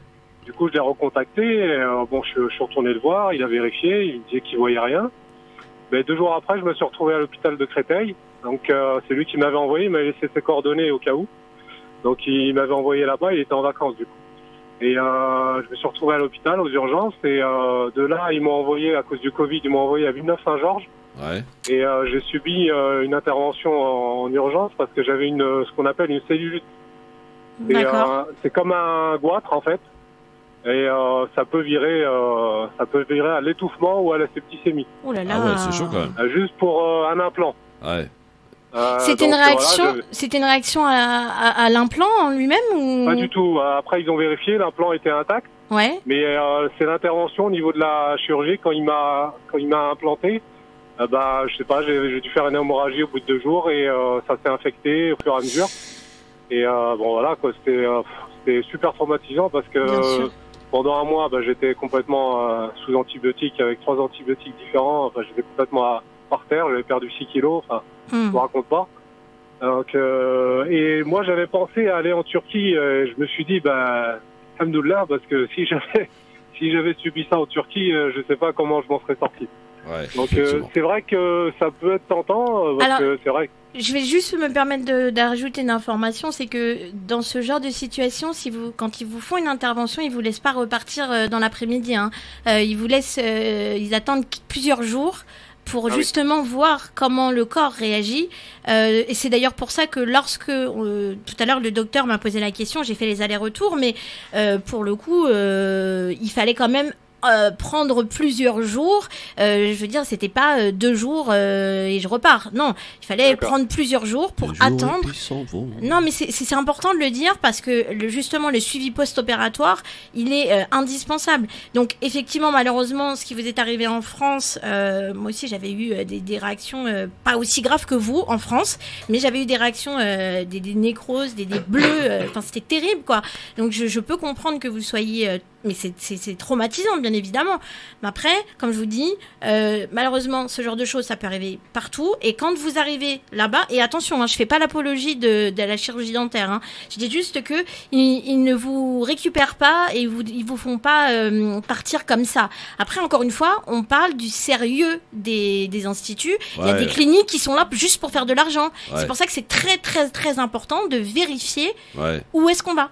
Bon. Oui, en tout cas, ça s'est bien fini pour toi. Quand on connaît pas le pays, je sais que la Turquie est réputée quand même pour les dents. Ça même pour les implants de cheveux. Mais après, c'est vrai que si on connaît pas le spécialiste, le pro, c'est assez compliqué. Bon, heureusement, ça s'est bien terminé pour toi, mon Karim. Pardon ? Ça s'est bien terminé pour toi, heureusement. Non, heureusement, ça s'est bien terminé. Bon, j'ai un peu souffert, mais bon, les dents, c'est vraiment. C'est délicat. On n'a pas l'impression, mais c'est hyper important quand même. Ah, bien sûr que c'est fondamental. Ouais. Merci, mon Karim, en tout cas, pour le témoignage. À très bientôt. Bon, bled ou pas bled, l'été 01 40 33 9. Ah oui. C'est vrai que beaucoup ont passé, étant enfant, Smaïn, passé un mois et demi d'été au bled. Ça a changé avec la nouvelle génération qui aujourd'hui maintenant avec leurs enfants décide de partir ailleurs l'été pour découvrir d'autres pays, d'autres horizons. Parce que c'est vrai que d'aller tous les ans au même endroit, ça devient un peu relou, quoi. C'est clair. Non, mais même la France, avec la crise sanitaire, quand on pouvait pas sortir, on s'est découvert des paysages juste magnifiques. On se rend pas compte, mais on a quand même un pays qui est juste magnifique en termes de paysages. On a un climat tempéré, on a le paysage montagnard, on a le littoral. Enfin, je veux dire, on a vraiment d'énormes ressources et puis il y a des endroits on se croirait même pas en France, c'est que ça coûte cher. Vers Marseille, et moi j'ai vu des endroits je les ai pas vus de mes propres yeux mais des vidéos, je ne pensais pas qu'on était en France. Vraiment des cascades d'eau mais juste magnifiques et non, on a vraiment de la chance quand même, faut dire ce qui est. Des endroits magnifiques, il faut le reconnaître ici en France. Moi je l'ai découvert il y a 2 ans aussi lors de la crise du Covid. Bien sûr. Je m'étais rendu compte que la France quand même c'était un pays quand même sublime. assez riche sur le plan pittoresque. Bien sûr. C'est magnifique, il n'y a rien à dire. Après, ça dépend des endroits où on va. Il y a des endroits qui sont plus chers que d'autres. Par exemple, si on descend du côté de la Côte d'Azur, Ah bah oui, là, Alors là, on est, j'y suis allé il y a 2 ans. c'est un budget, Voilà, on est d'accord. J'étais à Nice. Ouais. Bon, c'était pas bah oui, en plus, comparable à Metz. t'as pas choisi la destination la Bon. moins chère, on va dire. Bon, on va dire que c'était une occasion pour moi. J'y suis allé, donc c'est bon, ça s'est bien passé. Hein. Mais c'est Je joli, me il faut le plains pas, faire. Enfin, si on a l'occasion de le faire, je sais que moi j'ai trouvé ça très joli, Nice. Hein. 01 40 33 9 000, est-ce que vous êtes plutôt plaid ou ailleurs l'été? 01 40 33 90 00. Dans un instant, il arrive Akeli D sur France Maghreb 2. Akeli qui sera au concert samedi prochain au Cabaret Sauvage à l'occasion des 25 ans de la salle. Ça va être le feu. Hein. Akeli, franchement, c'est un phénomène. Akeli, c'est quelqu'un qui met le feu sur scène. Et voilà, donc il sera avec nous dans un instant sur France Maghreb 2 dans le LGF en ce mercredi 20 juillet. Merci d'être avec nous, on respire aujourd'hui, ça fait du bien.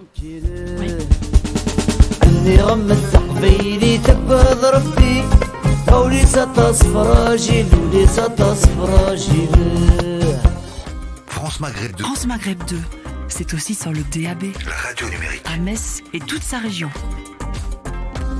Et on est dans le LGF avec Audrey Pronosti aujourd'hui sur France Maghreb 2, journaliste, avec Smaïn Tefour, journaliste également, qui va partir en vacances, et c'est bien normal.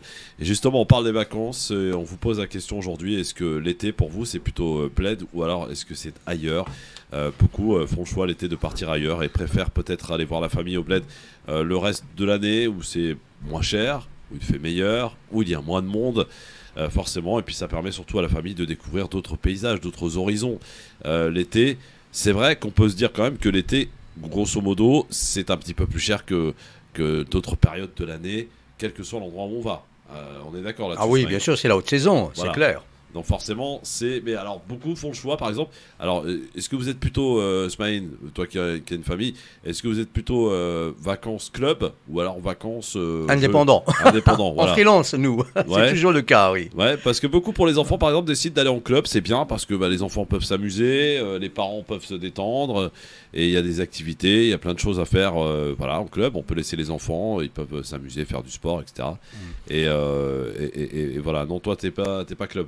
Non, pas du tout. Hein. Ouais. Pas du tout. Non, même mes enfants d'ailleurs. Hein. Ah ouais. On aime bien être libre, nous déplacer donc à notre guise. Donc, ce qui est important après, quand on est dans un club, on est lié par, si tu veux, un certain organigramme. Ouais. Donc tu dois te réveiller par exemple à telle heure pour être au rendez-vous, s'il y a un autocar qui va venir te prendre. Et puis voilà. Donc, ouais, pour manger pareil. Déjà pour manger, et donc par rapport au réfectoire, il faut être de telle heure à telle heure, donc il y a des restrictions. Voilà, et c'est ça qui fait que moi, généralement, quand je loue des appartements avec cuisine et tout ça, et avec équipé. Donc tu n'es pas comme moi, qui dit que les vacances c'est fait pour tout le monde et que madame ne doit pas travailler, c'est-à-dire pas faire la cuisine, pas faire la... Pourquoi pas madame aussi, le monsieur il peut faire la cuisine. Oui, bien sûr. Mais après, non, mais je veux dire, tout le monde est en vacances, je veux dire. Ah voilà. oui, tout à fait, oui, je suis d'accord. Oui. Et pour moi, les vacances c'est ça, c'est tout le monde est en vacances. Voilà. C'est clair. Audrey, t'es plutôt club ou t'es plutôt voyage, je m'organise moi-même? Alors moi j'ai fait de tout type de voyages. J'ai fait des clubs, j'ai fait des voyages avec des amis qui habitaient sur place, j'ai fait des road trips, j'ai fait de tout. Après, j'ai tendance à préférer quand même les voyages où on est chez l'habitant, chez les gens qui habitent sur place, où on va faire connaissance avec la population locale. Moi, franchement, j'ai jamais autant appris que dans ces voyages-là. Il faut pas... Alors évidemment, il faut être prudent, mais surtout quand on est une femme, hein, on ne peut pas se permettre de faire certaines choses. Un homme, il a plus de facilité à se défendre, mais clairement moi les pays que j'ai fait, j'ai appris énormément au contact des gens sur place, et je crois qu'on apprend beaucoup plus comme ça. Après effectivement il y a l'option des hôtels, mais moi à la limite franchement si c'est pour prendre un hôtel club, autant que je le prenne en France, quoi. Je veux dire, c'est pas intéressant si c'est pour aller dans un pays étranger et puis ne pas sortir, rester dans une bulle. Bah, c'est ça. Le problème c'est que quand tu vas dans des clubs à l'étranger, tu manges pas local la plupart du temps. Bah oui. Tu rencontres pas les habitants du monde. Effectivement, alors que si tu te prépares ton propre truc, tu te fais des road trips, etc. Là, tu vas vraiment au cœur des villages, dans les dans les contrées un petit peu hors touristique, tu vois, parce que le problème c'est que quand tu vas dans certains pays, on a des villes qu'on connaît tous, c'est touristique, et puis en dehors de ça, il n'y a rien, tu vois. Par exemple, on va prendre le cas concret, tu vas au Maroc, tu vas à Marrakech, c'est pas le Maroc, Marrakech, tu vois. T'as tout dit, mais t'as tout dit. Tout sauf à Marrakech. C'est l'Occident transformé. Non, mais on est d'accord.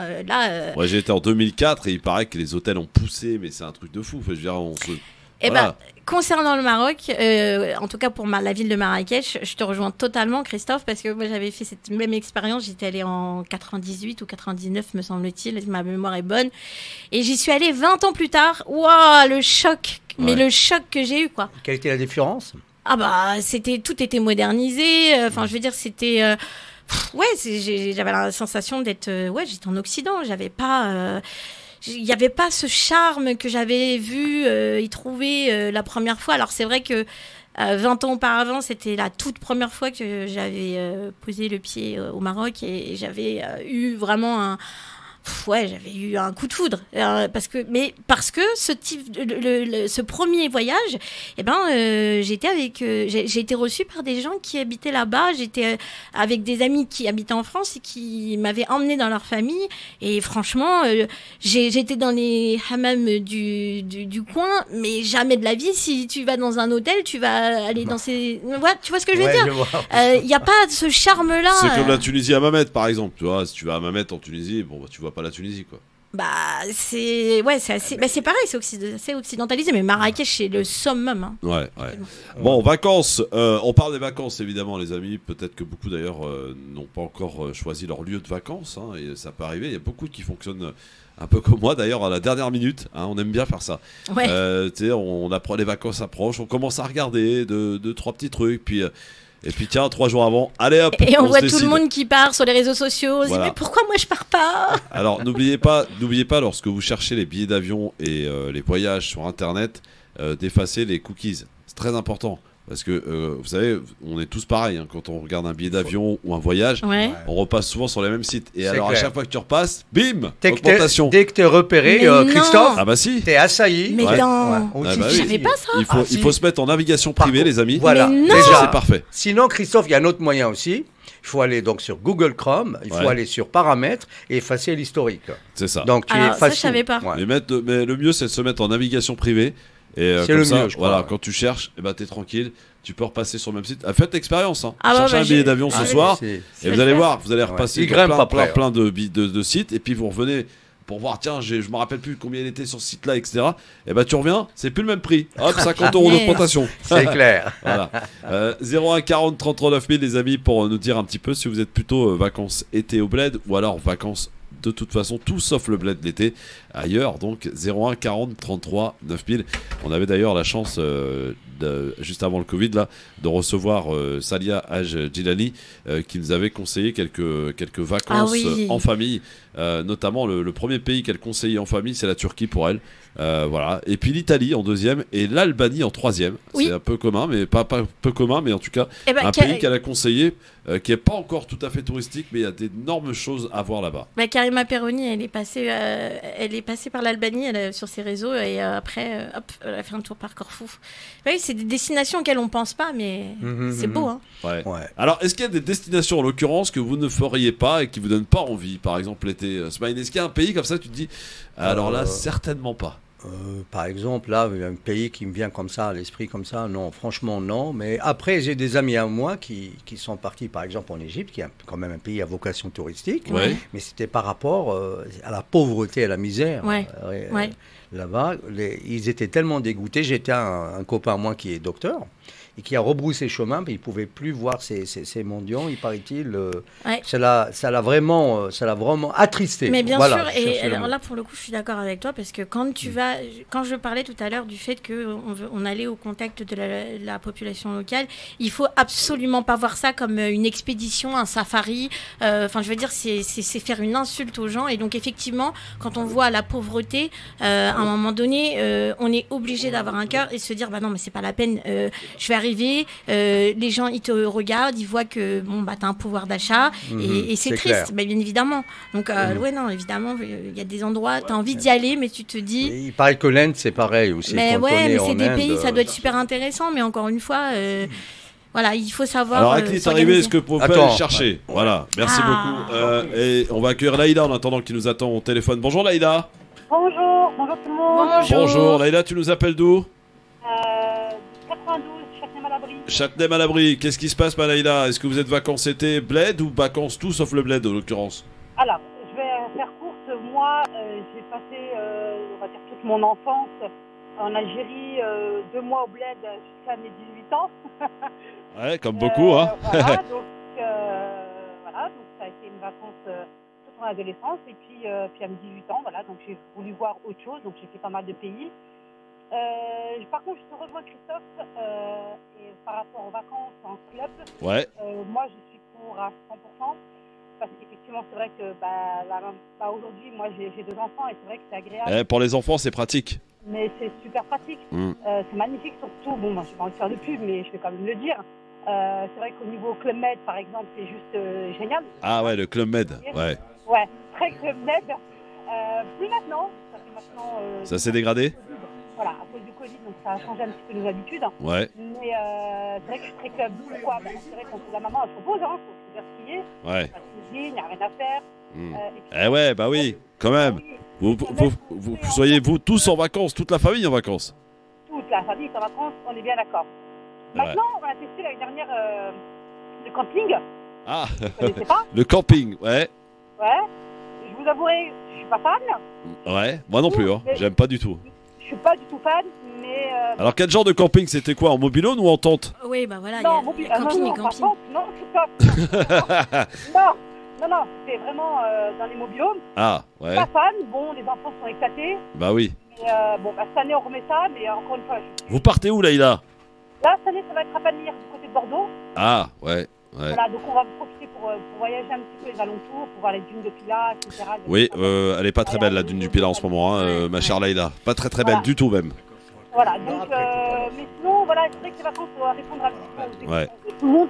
Il y a des gens qui vont être dans le confort, Bah oui. des aventuriers. Ouais. Après, il faut savoir aussi la composition de la famille, si on a des petits-enfants, des grands-enfants. Exactement. Voilà. Bon, en tout cas, c'est pour bientôt Laïla le départ. Oh non, pas avant le 20 août. Pas avant le 20 août. Bon, allez, encore un peu de patience. Dans un mois, tout pile. En tout cas, on est là pour vous accompagner. Merci en tout cas de nous avoir appelé, Laïla. Et bonnes vacances par avance. Merci beaucoup. Bon, merci d'être avec nous. Il est avec nous, notre Akli national. Akli D, comment ça va, Azul? Salut à vous, salut la compagnie. Voilà, on est rue de Belleville, à la radio. Exactement, bien près du micro, mon Akli. Comment ça va? Ouais, ça va frérot, toi, ça fait longtemps. Ouais, ça fait longtemps, ouais, effectivement. Alors, Akli D, c'est combien de temps, donc, musicalement, là? Ça fait combien de temps que tu chantes? Ah ouais, c'est cool. Combien de temps que tu chantes, Akli? Voilà, on va repartir à ma naissance, presque à l'âge de 5-6 ans. Je chante, ça fait l'âge de 10 ans, mais 12 ans. Bah, ça fait longtemps, donc j'ai oublié. Akli, je me souviens d'ailleurs que tu m'avais raconté un jour que tu es passé par New York et tu chantais dans le métro de New York. Non, pas dans le métro, j'ai chanté à New York, mais pas dans le métro. C'est à Paris que j'ai chanté dans le métro, à Paris, Amsterdam, en Allemagne, tout ça, j'ai chanté dans les places publiques. Mais à New York, non, j'ai plutôt participé à la table ronde à l'ONU. Ah oui, quand même, c'est pas rien. Bon, alors, un petit peu. Akli, tu seras sur scène donc c'est samedi prochain au Cabaret Sauvage à l'occasion des 25 ans de la salle. Et le Cabaret Sauvage et toi, c'est une longue histoire d'amour. Hein. Bah oui, le Cabaret Sauvage, c'est Méziane, parce que ça commence par Méziane, que j'admire beaucoup, un personnage qui prend tous les risques et qui prend, et qui a fait de ce chapitre aujourd'hui ce qui est. C'est aujourd'hui, quand on parle du Cabaret Sauvage, on parle presque de l'Olympia, et franchement, il est devant pas mal de salles. Et voilà, ce que Méziane, il s'est un peu tracassé, il a refait, il a retapé, c'est un super endroit, tout le monde veut chanter là-bas maintenant. Et c'est devenu la salle, ou on va dire l'endroit à Paris où l'endroit mythique pour chanter, hein, pour rencontrer son public. C'est ce qui va se passer pour toi samedi. Et c'est vrai que même quand tu t'y produis pas, tu viens faire un tour, voir les copains, les artistes, les chanteurs que tu connais. T'es souvent là-bas, hein? Oui, souvent, parce que Méziane, je connais bien Méziane. Puis après, j'ai pas mal, j'ai monté des projets avec Méziane. Le Barbès Café, c'était moi qui étais à l'origine de la création de Barbès Café, la comédie musicale, le spectacle, quoi. puis après, voilà, j'ai fait plein de trucs là-bas. J'ai fait plein de trucs là-bas. J'aime beaucoup l'endroit. Il est simple, il est bien. Et puis voilà, les gens qui viennent, c'est des gens simples comme moi. Ouais. Akli, musicalement, qu'est-ce qui se passe? Quelle est l'actualité en ce moment? En ce moment, je suis en plein festival. Je suis en tournée là, dans toute la France. Ouais. Et puis voilà, la rentrée, je prépare la sortie de l'album à la rentrée. Ah, l'album. Alors, il va être comment cet album? Parce qu'avec Akli, on est toujours surpris musicalement. Ouais. Hein? C'est tellement des fois, tu nous prépares pas trop à ce que tu vas nous faire et pourtant tu vas loin, tu explores musicalement très loin. Ouais, j'ai eu la chance d'avoir été un musicien de rue, donc avec toutes les influences que j'ai que j'ai eues dans ma tendre jeunesse, comme on va dire. Quelles sont ces influences? La musique kabyle, c'est pas la peine que j'en parle, parce que la musique touareg, c'est pas la peine, parce que ma grand-mère, elle est moitié un peu, je crois qu'elle est moitié touareg, parce qu'elle est venue en tant qu'esclave en Algérie.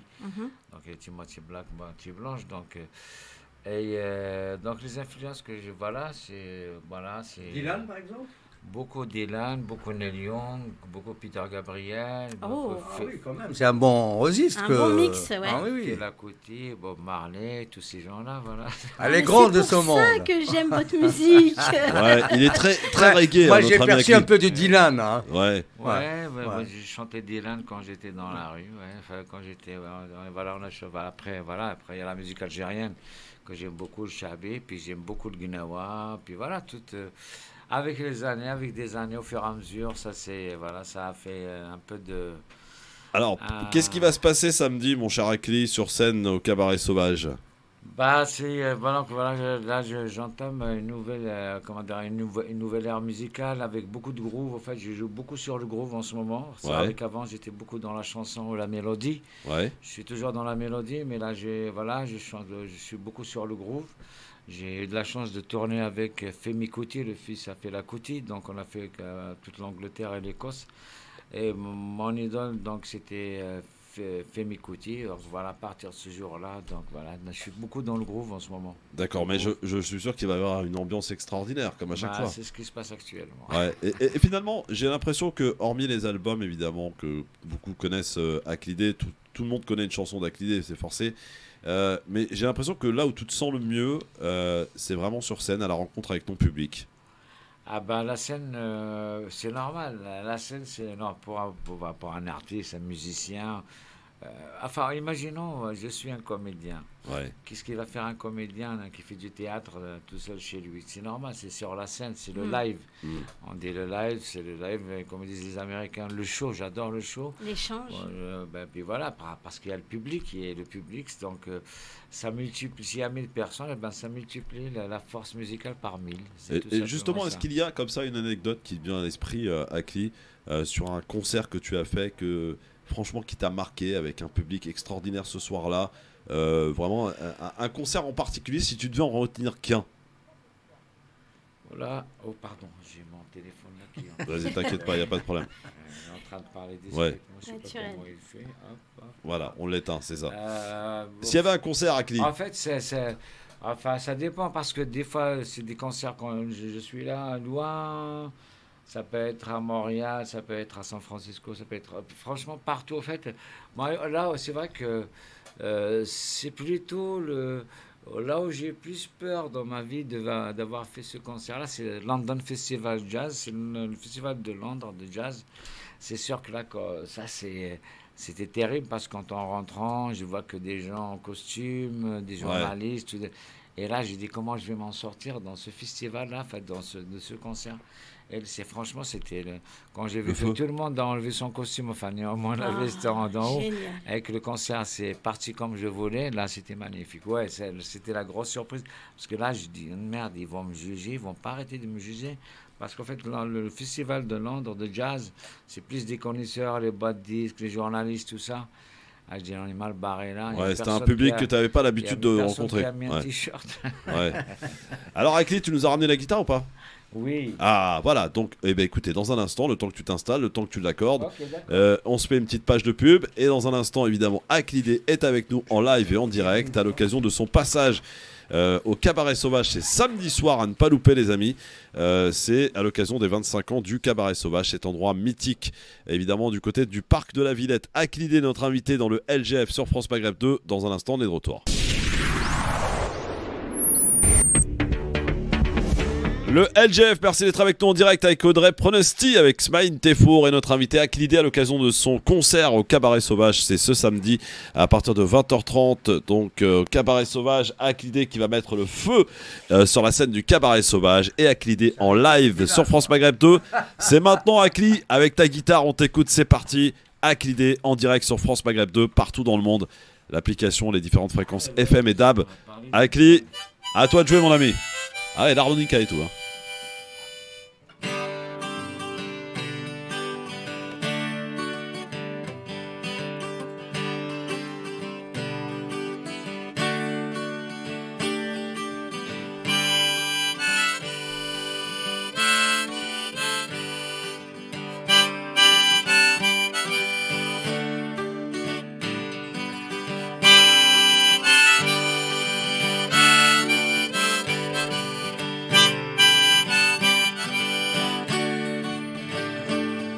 ورقاك يا خام نعشق شرب مولان ورقاك يا خام ولادين بقون اللان ورقاك يا فري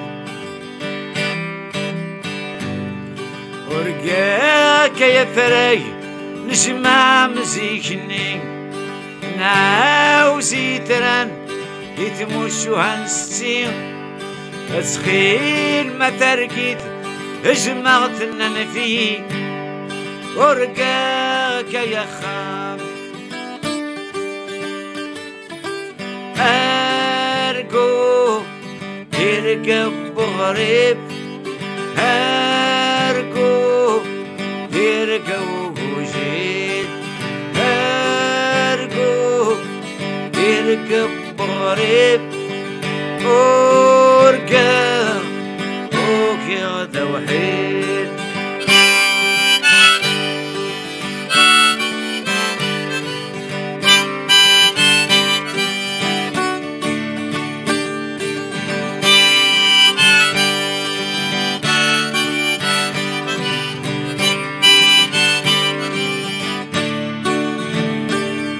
ورقاك يا خام العشاق شرطي مولان ورقاك يا خام ولادين بقون اللان ورقاك يا فري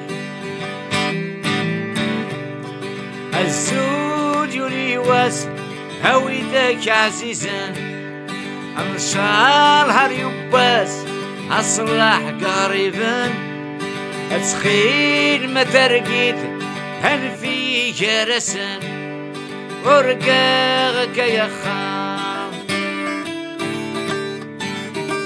أرقو يرقب بغريب أرقو يرقب وجيد أرقو يرقب بغريب ورقا وكيا وحيد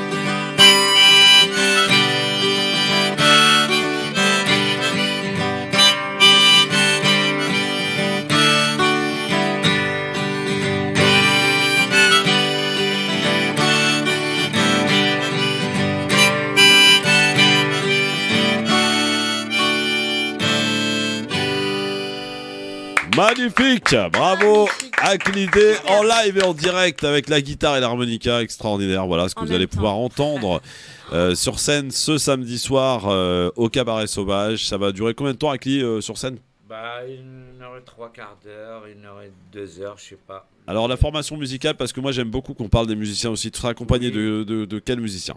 Enfin, il y a Yuva Sid à la guitare. Ouais. C'est le guitariste du moment. Dans ce moment, c'est l'un des plus grands guitaristes, néanmoins en France. Si c'est pas dans le monde, c'est un super grand guitariste. Il y a Malik Roche, deuxième guitariste, qui fait, voilà, et puis il y a comment il s'appelle, Farhat Dirbouka, il y a Hassan Khoui, il fait la batterie, il y a Jean à la basse, et puis il y a Mouloud au banjo, Mouloud Metnali. Une belle formation donc pour passer un bon moment et vous allez vous éclater parce que vraiment c'est très festif. Les textes de Aklidé, les textes, quand tu composes un album, ça se passe comment? Tu t'inspires de ce qui s'est passé dans ta vie, de ce que tu entends autour de toi? C'est quoi les textes d'Aklidé? Tu as raison de dire ça, parce qu'en fait moi je suis pas un poète, j'ai toujours écrit des textes sans être poète, c'est comme ça.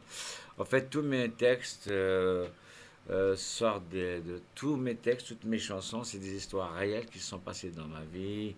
Voilà, bon c'est là, ça me concerne. Argo, c'est que je viens de chanter, c'est un rêve que j'ai fait voilà, c'est la maison que j'ai quittée, que je ne revois plus.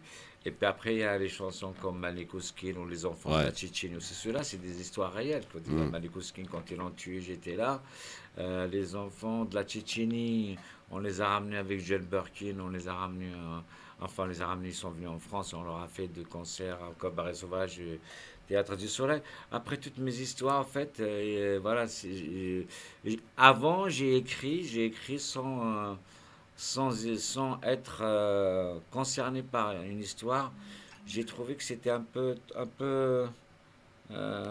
des fois, j'arrivais pas à trouver de chute parce qu'en fait, et depuis que j'écris des histoires tout en étant concerné par le sujet de loin ou de près, je trouve des belles chutes. En fait, avant, j'écrivais en fait des textes sans la métaphore et moi j'adore la métaphore. C'est comme ça que j'ai appris.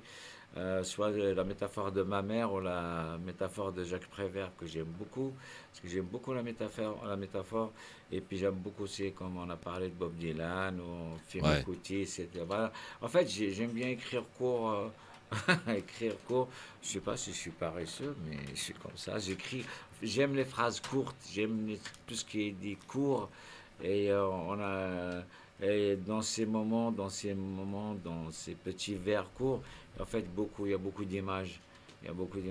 En fait, parce que quand j'écrivais lent avant que je devienne professionnel, j'ai trouvé quand même, j'ai manqué un peu de sincérité parce que il fallait écrire lent. Il faut à un moment donné, c'est un peu abusé. Puis après, voilà, depuis que j'ai voulu être sincère. Dans la musique, parce que j'aime beaucoup, c'est un mec qui a dit ça, c'est John Coltrane, c'est un grand musicien de jazz. Il avait dit dans la musique, des fois il faut, voilà, on peut jouer fort en étant juste dans la sincérité. C'est pas mal, c'est pas mal.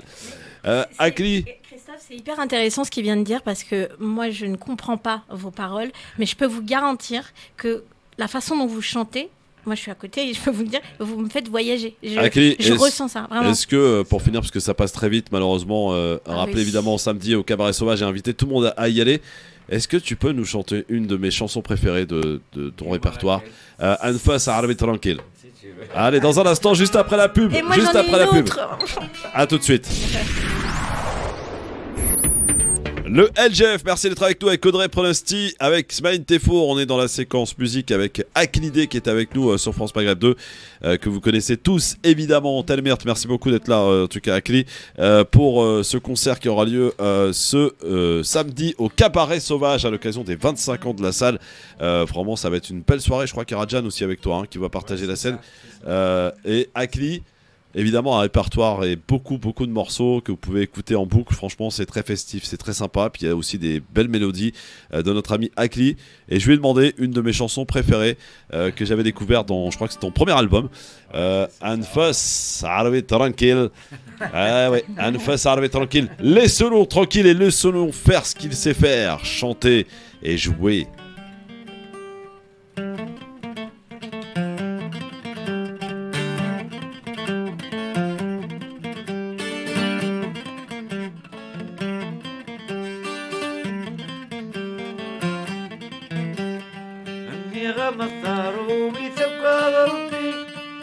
نفس العرب ترانكي نفس العرب ترانكي نغمة التخذيلي تقوى ضربي ولسه تصفراجي ولسه تصفراجي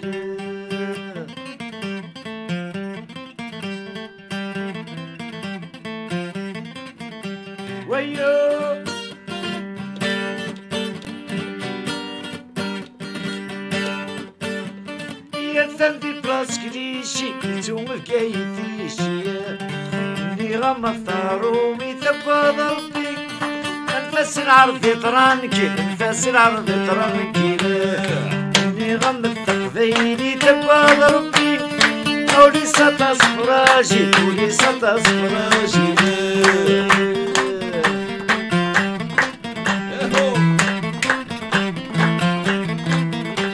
ويو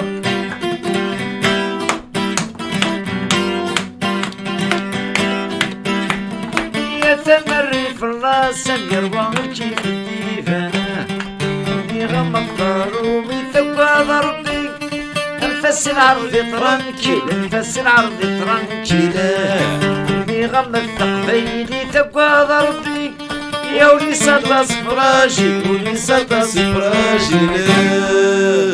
Ouais. Voilà, un petit extrait comme ça je vais te faire Yes Papa, c'est ça que tu voulais avoir. Ah ouais. Yes Papa.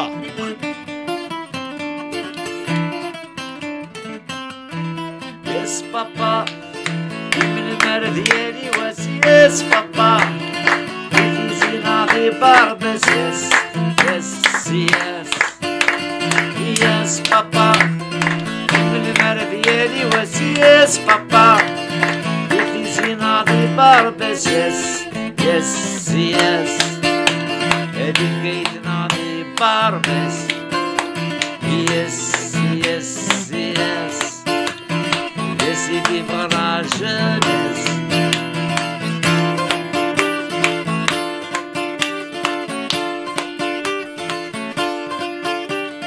من المرة ديالي واس أصفى ترقيت مخالفة دير ثورة لا جونيس يحصل وخلود الغيبة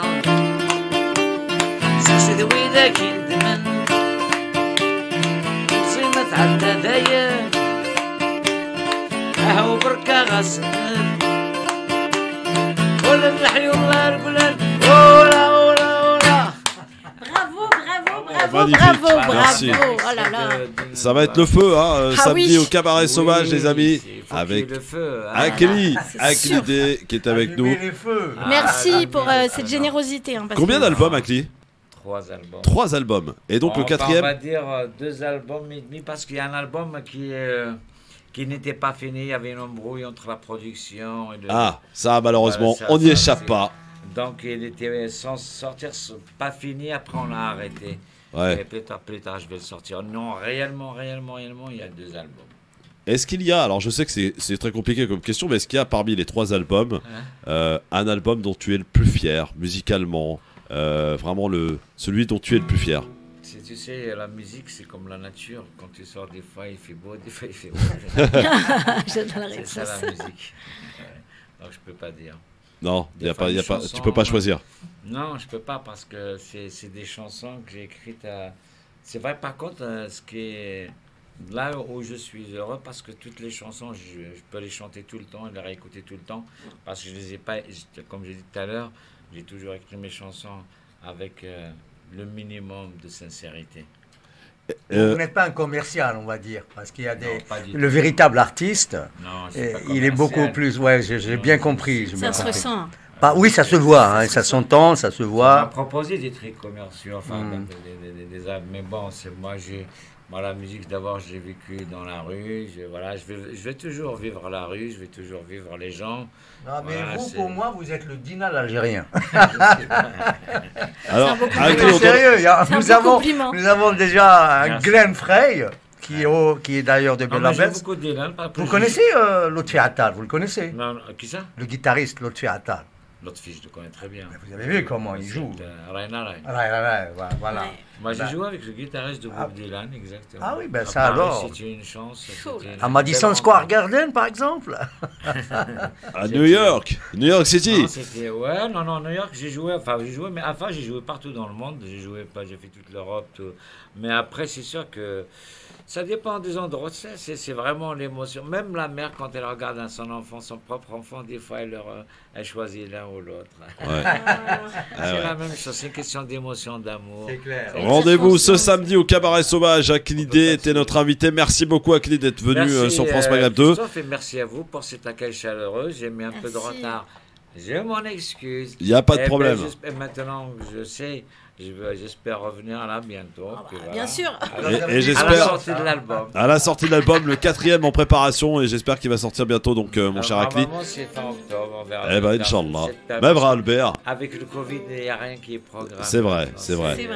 Telmert, merci beaucoup. Merci à vous, et on se quitte avec Akhlidé en musique sur France Maghreb 2.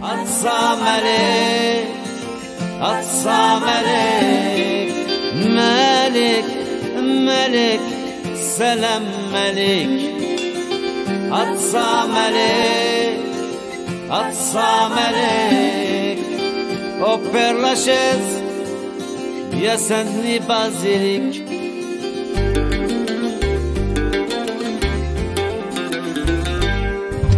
Rue Monsieur le Prince وملك وسكين Rue Monsieur le Prince Mon frère était victime de ses origines Est-ce que les hommes naissent racistes Est-ce que les hommes naissent racistes Ou bien c'est le système qui les éduque, les tolère, ne les condamne pas Ou parfois, par hypocrisie, quelques années de sursis.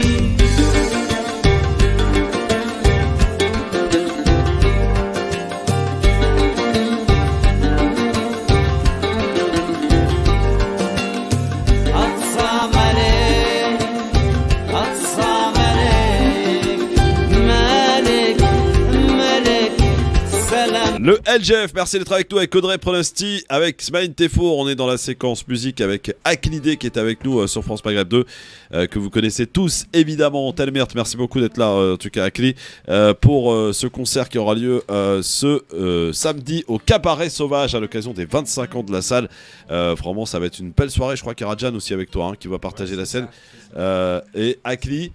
Évidemment, un répertoire et beaucoup de morceaux que vous pouvez écouter en boucle. Franchement, c'est très festif, c'est très sympa. Puis il y a aussi des belles mélodies de notre ami Akli. Et je lui ai demandé une de mes chansons préférées que j'avais découvert dans, je crois que c'est ton premier album, Anfas Arabi Tranquille. Ah ouais, Anfas Arabi Tranquille. Laissons-nous tranquille et laissons-nous faire ce qu'il sait faire, chanter et jouer.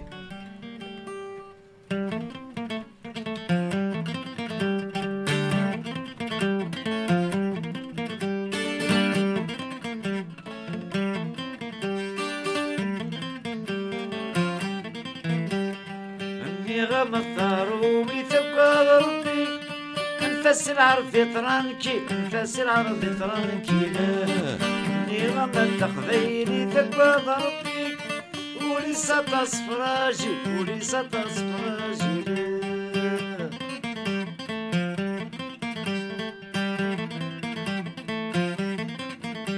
ويو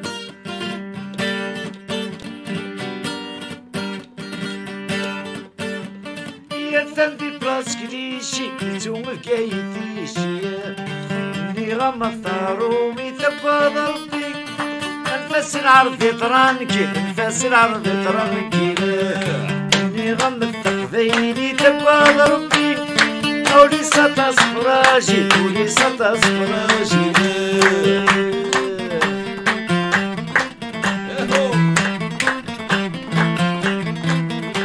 ويو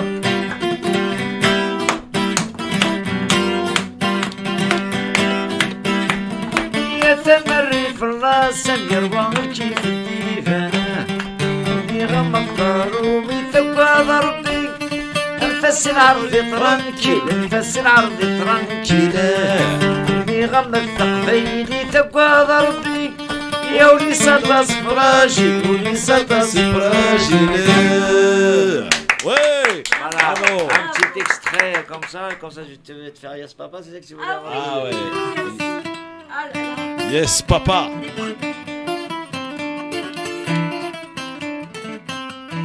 Yes Papa من المرة ديالي واس Yes Papa في زينة في باربس Yes Yes Yes Yes Papa من المرة ديالي واس Yes Papa في زينة في باربس Yes Yes Yes هذيك كيتنا في باربس Yes Yes Yes Laissez vivre la jeunesse.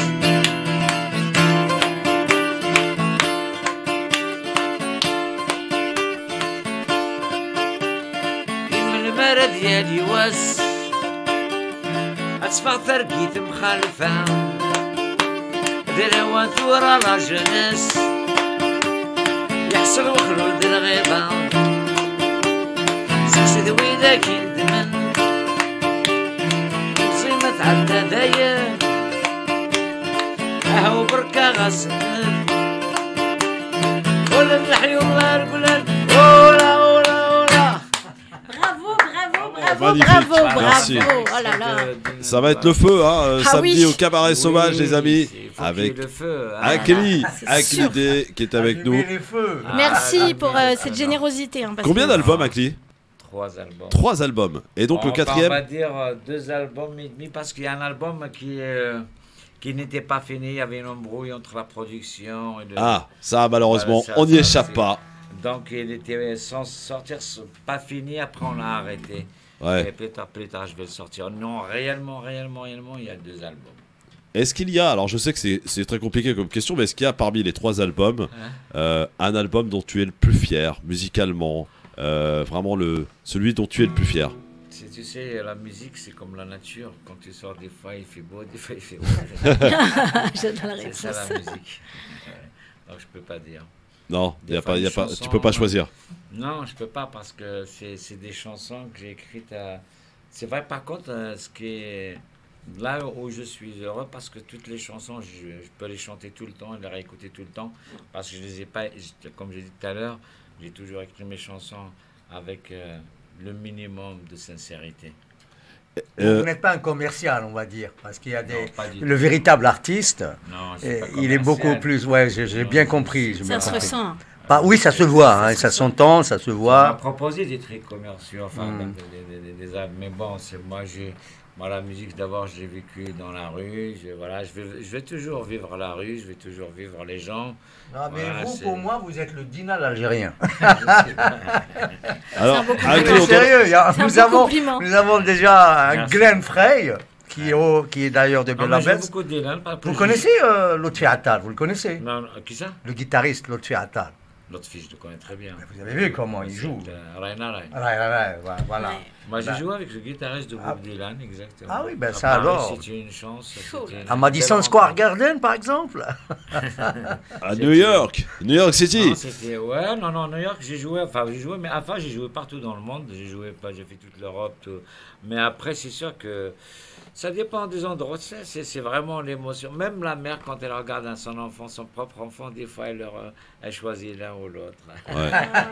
C'est la même chose. C'est une question d'émotion, d'amour. C'est clair. Rendez-vous ce samedi au Cabaret Sauvage. Akli D était notre invité. Merci beaucoup, Akli, d'être venu sur France Maghreb 2. Et merci à vous pour cet accueil chaleureux. J'ai mis un peu de retard.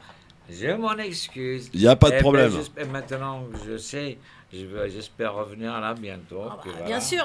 Et j'espère à la sortie de l'album. À la sortie de l'album, le 4e en préparation, et j'espère qu'il va sortir bientôt. Donc, mon cher Akli. C'est fin octobre. On verra. Eh ben, Inch'Allah. Même Albert. Avec le Covid, il n'y a rien qui est programmé. C'est vrai. Telmert, merci beaucoup. Merci à vous, et on se quitte avec Akli D en musique sur France Maghreb 2.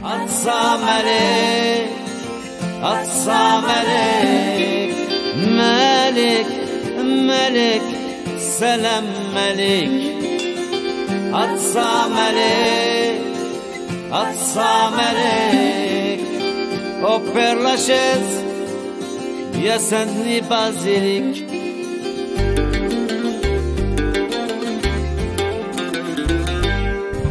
Rue Monsieur le Prince